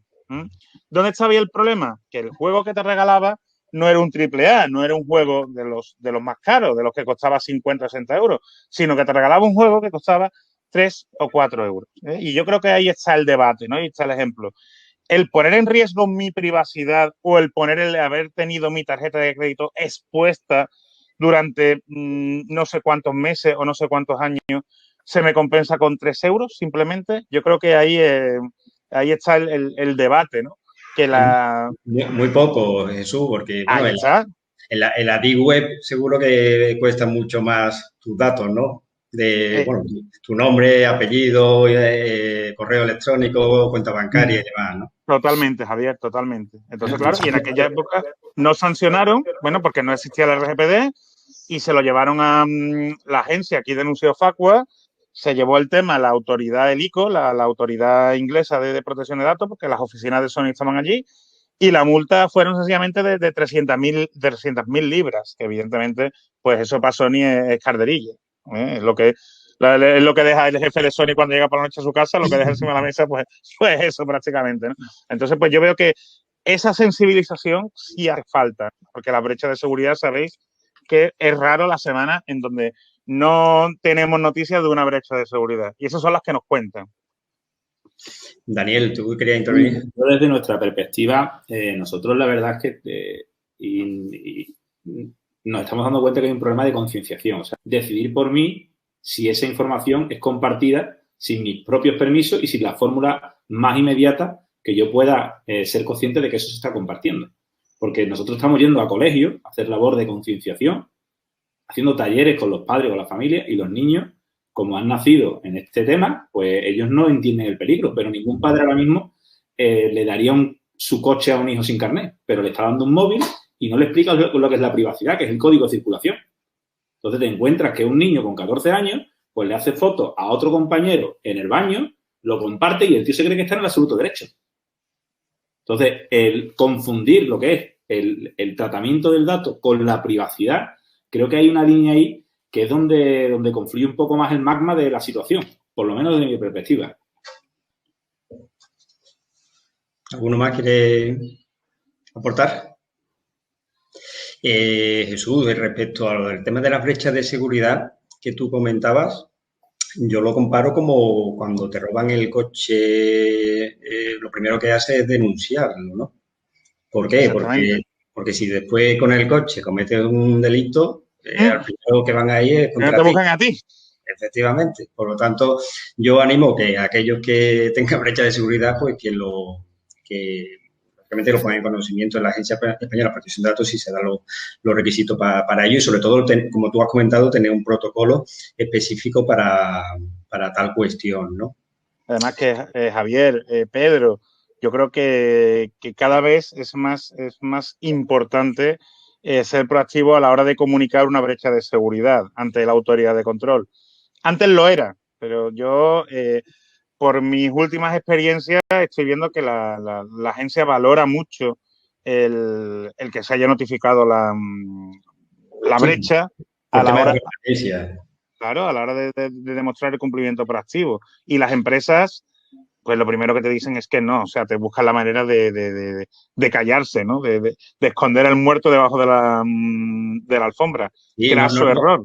No vaya a ser que tengamos la Agencia Española de Protección de Datos mañana aquí, y eso no es así. Y el problema es que la tengas aquí, porque el vecino de enfrente te haya hecho la foto como la ventana indiscreta escondiendo al muerto debajo de la alfombra, que pasa muchas veces.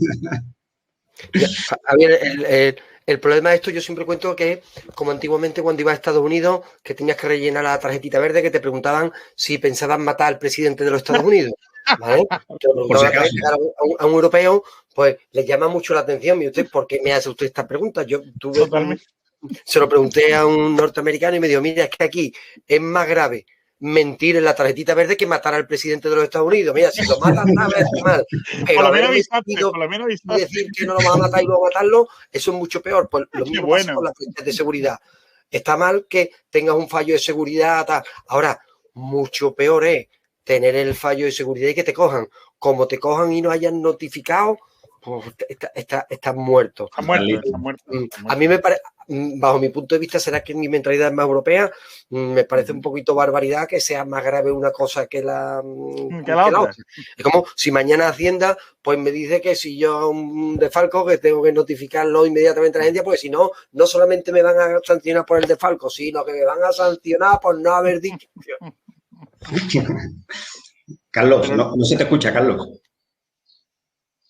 Que a mí, perdonadme, a mí sí me permitís, está claro que hay un grave problema que son las graves brechas de seguridad, la PlayStation, pero seguramente todos aquí somos padres de familia y me da la impresión de que lo que son los problemas de privacidad, de acoso, de ciberbullying, de toda esa serie de cuestiones están tremendamente a la orden del día y me parece a mí que las herramientas y los procedimientos y las formas de poder gestionar eso, generalmente seguimos haciéndolo de forma muy artesanal. Lo digo porque cualquier página web, cualquier red social, en ese sentido yo creo que en la profesión jurídica estamos muy atrás y en eso hacen falta herramientas. Sí, efectivamente, Carlos. Tenemos ya poco tiempo. Lanzo otra. Yo, perdonadme, yo no estoy de acuerdo, Carlos. Yo no estoy de acuerdo. Por llevar la contraria, hay herramientas. La herramienta está denunciando a la Agencia Española de Protección de Datos. Si estas redes sociales, o sea, Facebook, Twitter y demás tienen sus procedimientos. El tema, por ejemplo, de la PlayStation, de los distintos sistemas de muchos de videojuegos, ¿no? Pues tienen bastantes canales para gestionar la privacidad, los permisos parentales, pero también es verdad que los padres y madres no se preocupan. Dicen, esto es muy complicado para mí y yo no me meto en el Fortnite, yo no sé esto cómo va, ¿no? Entonces, pues también implica la proactividad. Y después, que estas empresas tecnológicas no se preocupan, pues siempre a nivel legal tenemos las herramientas que nos ofrece el ordenamiento jurídico. Y precisamente en este tema la Agencia de Protección de Datos. ¿Cuántas denuncias ha habido, por ejemplo, en Facebook en el último año? Poquísimas. O sea, es que la gente tampoco denuncia, la gente llega, no denuncia. Y precisamente para eso está. También no es lo mismo que denuncie una persona física por su cuenta, que lo pueda hacer perfectamente, que denuncie acompañado de un profesional o de una herramienta profesional que evidentemente le va a causar un poquito mejor el camino. Pero las personas físicas no terminan de denunciar en este sentido. Además, una cosa, hay un canal prioritario, es decir, la Agencia Española de Protección de Datos para determinados casos donde intervienen menores, temas de sexting y tal, existe un canal prioritario que no tiene que esperar igual que el resto de procedimientos, sino que es inmediato para inmediatamente que se ponga en marcha la agencia. Funciona mejor que ir a poner la denuncia a la policía. Lo que pasa es que estamos confundiendo las funciones de la Agencia Española de Protección de Datos, que es vigilar por el cumplimiento de la normativa de protección de datos, y se está metiendo en otros aspectos que es vigilancia de la intimidad, es decir, un delito penal, ¿no? De la vía penal. Yo por llevar la contraria a Jesús, que la lleva la contraria a Carlos, solo puedo decir que es un dato además oficial y publicado por la propia Facebook, que ellos han provisionado en su matriz de Irlanda 66 millones de euros para posibles denuncias que están ellos preveyendo que les van a caer por incumplimiento de los derechos digitales de sus clientes, que son ciudadanos, que no son empresas. Entonces, ellos mismos ya están. Lo que pasa es que, bueno, porque lo comentábamos un poco por encima con la WhatsApp, ¿no? Pero que eso es la fruta que se gasta Facebook en 4 o 5 eventos de Europa, que no es un dinero para ellos. O sea, que esto le coge a una empresa pequeñita y se la lleva para adelante, pero Facebook no tiene problema. Pero ¿cuántos españoles denuncian? Bueno, te puedo decir, el último dato que ha dado la agencia antes de hacer un informe que ha sacado recientemente. En la memoria. De la memoria, creo que han sido 10.235 denuncias se han producido en la agencia española que ellos han tramitado. Que ellos han tramitado porque sí cumplía con el objetivo que tiene la agencia de velar por procedimientos, pues, como pueden ser esa atención inmediata y este tipo de cosas. Pero hay gente que llama para, oye, que es que quiero borrarme de Facebook, y la agencia te dice, mire, yo no tengo nada que hacer aquí, usted tiene que acudir a su abogado a un procedimiento o al propio que pone Facebook, y si no la tienen y usted tiene ya una fórmula de demostrarme, entonces nosotros actuaremos. Pero hasta entonces nosotros no somos parte activa de esa situación. Bueno, las sanciones empiezan a elevarse un poco, ¿eh? La última grande... un millón, ¿no? Fue ayer por Equifax. Es conocedor, porque yo a través de Twitter denuncié también a Vodafone, que se dedican allá a hacer llamadas comerciales a través de terceras empresas que te machacan y les da igual que le diga que no. La han sancionado con 8 millones de euros aquí en España. Y en Italia creo que la han sancionado por lo mismo con otros 8 millones de euros. Entonces, 16 millones de euros, pues ya es un bocado, ¿eh? Sí. Eso ya es un bocadito importante. De hecho, el Reglamento General de Protección de Datos está pensado en medir la sanción no solamente en cuantía económica fija, sino en relación con la facturación. Bueno, señores, os lanzo otra cuestión, cambiando de tema, de Víctor Reyero, que comenta, ¿sería revocable el consentimiento de tratamiento de datos personales cuando estuvieran destinados a la ejecución de un contrato de duración indefinida? Pedro ya sabe que no. No, negativo. Mientras permanezca el contrato, es necesario mantener. Ahora, me refiero a los contratos, a los datos personales necesarios para el mantenimiento, desarrollo y control de la relación contractual. Mientras la relación contractual permanezca, yo tengo que tener esos datos personales. Es que es así de sencillo. Si no, ¿cómo controlo esa relación contractual? Es como si yo llevo muchos años y estoy contratado indefinido en mi empresa, mire usted que me borren los datos, que yo a partir de ahora quiero cobrar en vez mi chequecito a final de mes. Pues no es posible. Es que entonces la legitimación no sería el consentimiento, sería Claro, es que aquí, una relación contractual, con lo cual, si no es el consentimiento, no puede ser revocable. Es que no puede revocar el consentimiento porque es que no ha hecho falta el consentimiento en ningún momento. Distinto es que yo además en mi empresa haya prestado consentimiento para que pongan mi fotografía en la página web de la empresa, ¿vale? Pero eso no es necesario para la relación contractual. Entonces, la base legitimadora de ese tratamiento es el consentimiento. Lo puedo revocar en cualquier momento. Pero lo que sea necesario para el desarrollo de la relación contractual, Básicamente no tienen el control sobre sus hijos, ¿no? Es lo que comentaba antes Daniel, si no mal recuerdo, de lo fundamental que es la concienciación. No sé qué opinión tenéis vosotros. A mí sinceramente, y perdona que coja por aquí el toro por los cuernos, pero la concienciación y la divulgación me parece fundamental, pero no nos pasa a todos. Como profesionales están saliendo pues nuevas tecnologías que nos tenemos que adaptar a ellos. Yo, por ejemplo, en las últimas semanas me he tenido que adaptar a Twitch pues precisamente por el tema de un cliente, ¿no? Entonces, pues evidentemente, si tengo esa responsabilidad como profesional, si soy padre o madre, pues tendré la responsabilidad también de salvaguardar el bien de mis hijos, ¿no? Y por eso, en programas como el del Yuyu en Canal Sur, intentamos divulgar la necesidad del cumplimiento con humor, con otro tono, pero trabajando mucho la concienciación del ciudadano, porque evidentemente, pues desde luego que no todo el ciudadano quizás está acostumbrado a acudir a un abogado cuando debería, o muchos alegan que solo pueden ir a lo del turno de oficio, pero es importante que no vayan al abogado cuando hay un problema, sino que vayan al abogado antes y prevean. Entonces, ahí la divulgación es esencial. Y por mucho que he escuchado por ahí que, bueno, que los padres y los madres no están acostumbrados con el tema de redes sociales o no, cuando te llega un tema, desagradable, ¿no? Y sobre todo en materia penal, porque te llega un padre o una madre llorando por lo que ha hecho un hijo en las redes sociales, os aseguro que a partir de ahí el padre o la madre sí le echa mucho caso a las redes sociales. Sí, Daniel. Pues mira, Javier, nosotros un poco por esa alusión que hacía Ana, nosotros en este propósito sacamos un portal que se llama mihuelladigital.es, que ahí damos un montón de contenido gratuito para las familias, que hemos hecho talleres de concienciación y del uso de mediación parental en teléfonos de Apple, de Android, que son gratuitos. Son herramientas que existen en el propio teléfono para que el padre actúe o la madre con su control parental.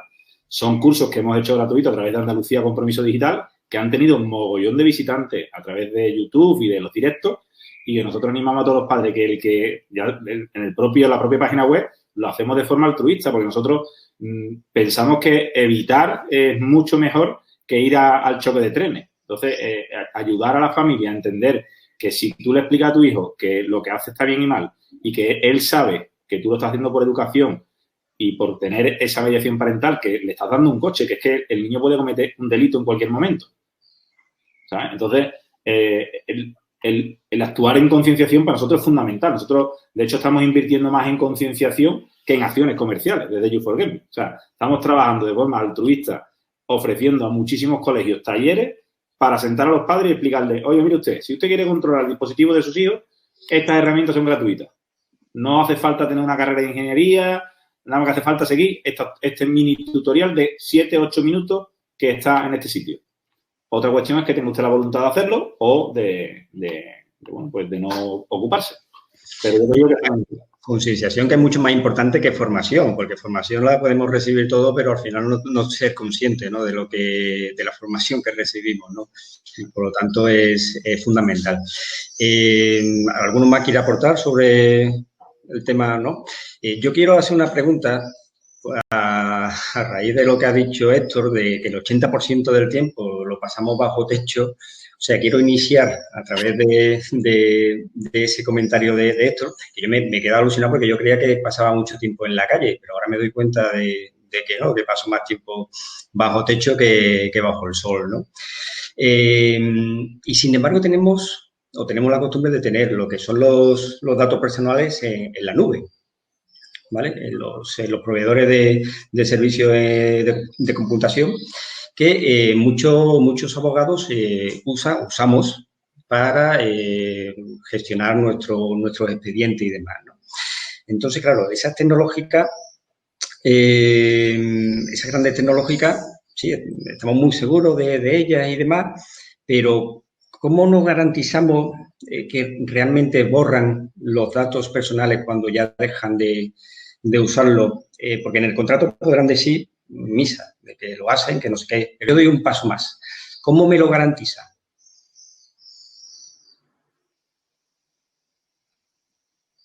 Pedro. Para Héctor, ¿no? ¿Es la pregunta? Para o sea, no sé, es para mí, no sé si es muy técnico. Para ti, maestro. Vale, pues entonces... A que hables tú también, hombre. No sé si tengo capacidad de responderte. Creo que no tengo capacidad para responderte. Vamos, yo lo digo porque el tema de la supresión de los datos es fundamental en la privacidad. Mira, mi experiencia, aquí se suprimen, vamos, aquí en todos lados se suprimen muy pocos datos. Oh. Dicha sea la verdad. ¿Por qué? Porque esos datos van a ser útiles. La normativa te obligaría a eliminar esa información. Primero bloquearla, una vez que hayan pasado, una vez que haya acabado la finalidad y durante el tiempo que pueda haber alguna responsabilidad legal, pues a verla tal. A mí me ha llegado que he sido uno de los damnificados de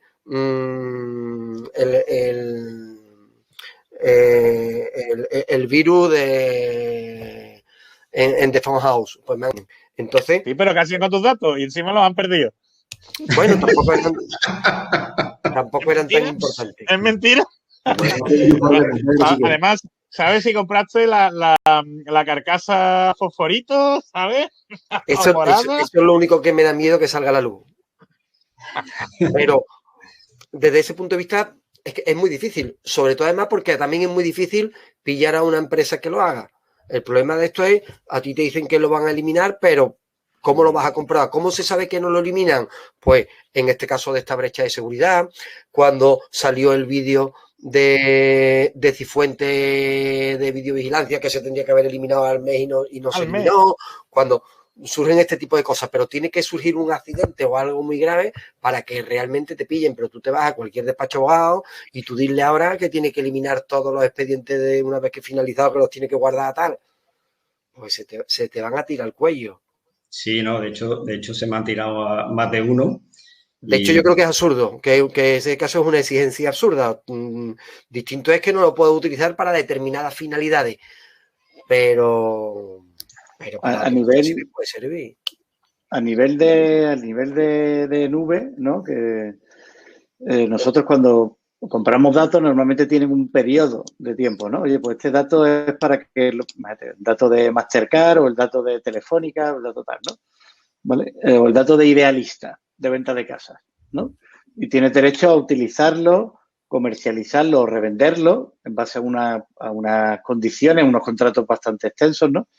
Y está delimitado normalmente en el tiempo y en el espacio, ¿vale? Y cuando llega el momento, nosotros tenemos un protocolo como empresa que nos dedicamos a esto de fulminarlos, ¿vale? Pero entiendo y nosotros trabajamos en la nube todo, o sea, todo es cloud, todo con seguridad. Al final el cloud normalmente te pones en manos de Google, Amazon y todos estos, ¿no? Porque sabes que esos protocolos, esos HTTPS, todas las historias que quieras controlar de seguridad te las van a llevar ellos, ¿vale? Normalmente lo que te piden, como curiosidad legal, que bueno, imagino que todos conocéis mejor que yo, lo que te piden que a determinadas empresas es que ese cloud esté físicamente en territorio nacional o europeo. Eso sí nos pasa mucho, ¿vale? Y es por términos legales, ¿no? Pero cuando llega su momento de eliminación, ¡pum! Vamos, tenemos a un tío de sistemas que se dedica a eso. ¿Vale? Y entiendo que las empresas más grandes, nosotros somos una empresa de 140 personas, empresas más grandes pues tendrán a 10, ¿no? O a 20. Y es verdad que, y habrá, pero ahora que estoy de acuerdo con vosotros, que hará cadáveres por el camino, irán dejando muchas. ¿Vale? Muchos cadáveres. Y que...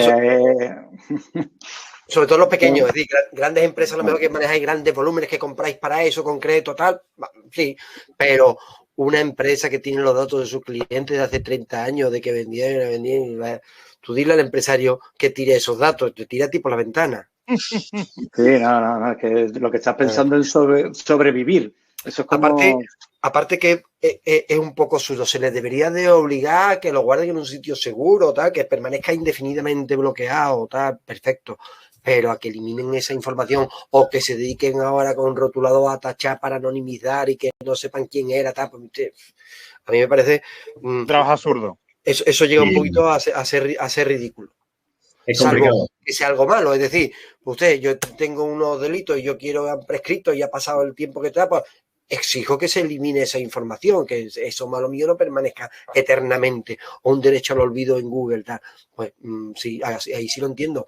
Pero yo los datos de mi actividad hace 20 años para llegar a un momento dado, ¿para qué voy a usar yo mis datos de mi cliente hace 20 años? Sino para pasarlo como si que estuviera viendo fotos antiguas y que se te caigan dos lagrimones lo bien que me iba en aquella época. Totalmente. Bueno, pues no tenemos ninguna pregunta más. No sé si alguno de vosotros queréis aportar algo más en los temas tratados. Yo sobre la última aportación que hemos estado hablando, comentar que sí están llegando casos de gente que ha perdido un familiar y que le siguen llegando cartas pues de programas de marketing, de fidelización, pues alguno nos llegó a comentar mi madre estaba recién fallecida y a través del Candy Crush me saltó regalar una vida a tu madre, ¿sabes? O sea, el hartón de llora que se dio esa muchacha, 5 años todavía sigo recibiendo la carta de corte fiel de venga por la oferta 2x3. ¿Sabes? Entonces, estas cosas parecen que no, pero al final, día a día, está ahí. Pues sí. Pues María Aristoy ha hecho una pregunta de última hora en el que dice, ¿testamento digital se está gestionando de alguna manera? Muy interesante.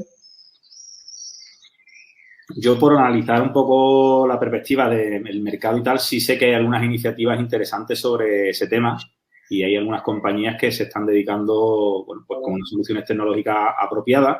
No tengo el trasfondo legal porque no lo conozco, pero sí hay soluciones para dejar el legado digital, para poder incluso grabar testimonios para que puedan ser usados por tus familiares una vez fallecido. En fin, que hay cosas que están interesantes sobre eso y creo que además es algo que se va a poner en tendencia porque al final pues muchas personas están deslocalizadas, tan pronto te encuentras un hermano o un primo viviendo en Tailandia y, bueno, pues si esa persona te quiere dejar un testimonio para el día que fallezca, pues yo creo que son soluciones que van ligadas al testimonio digital, al legado y creo que son oportunas para la sociedad. Yo me animo a ellas.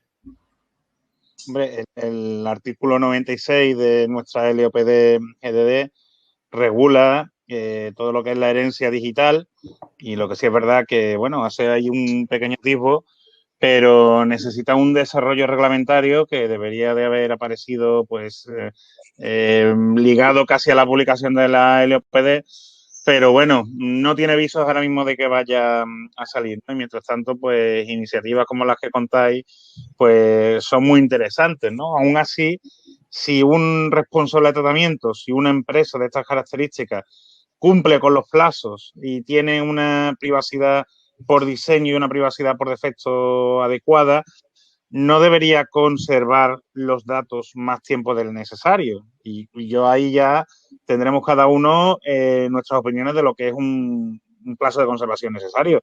Pero en materia de aplicaciones móviles o de redes sociales como como Facebook, ¿no? O Twitter o similares, se entiende por diversas autoridades que un plazo de conservación necesario es 1 año. Es decir, que si el usuario en el plazo de 1 año no ha vuelto a iniciar sesión en esa aplicación, pues los datos deberían pasar a estar bloqueados. Entonces, depende mucho del enfoque de cumplimiento que le dé la empresa responsable de la aplicación, pero evidentemente iniciativas como la que contáis, pues tienen que ayudar a garantizar el ejercicio de derechos y sobre todo pues que no se moleste a los familiares, ¿no? A los herederos de esas personas que hayan fallecido y que tengan que lidiar pues con el conflicto porque le llega una notificación del Candy Crush o del Pokémon.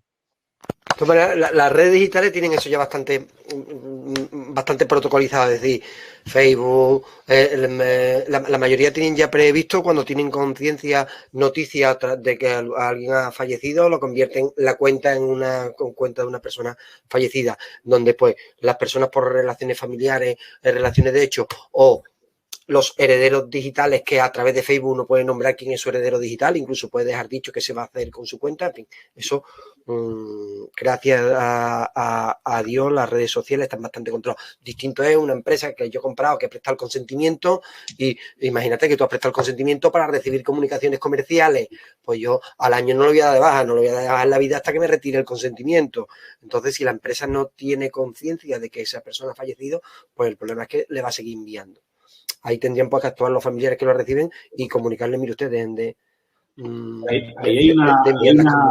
en alguna ocasión comenté yo con una persona que hay una línea muy delgada, Pedro, y yo por desconocimiento, pero los herederos de Maradona, ese tuit vale millones. Ese Twitter, ese perfil vale millones.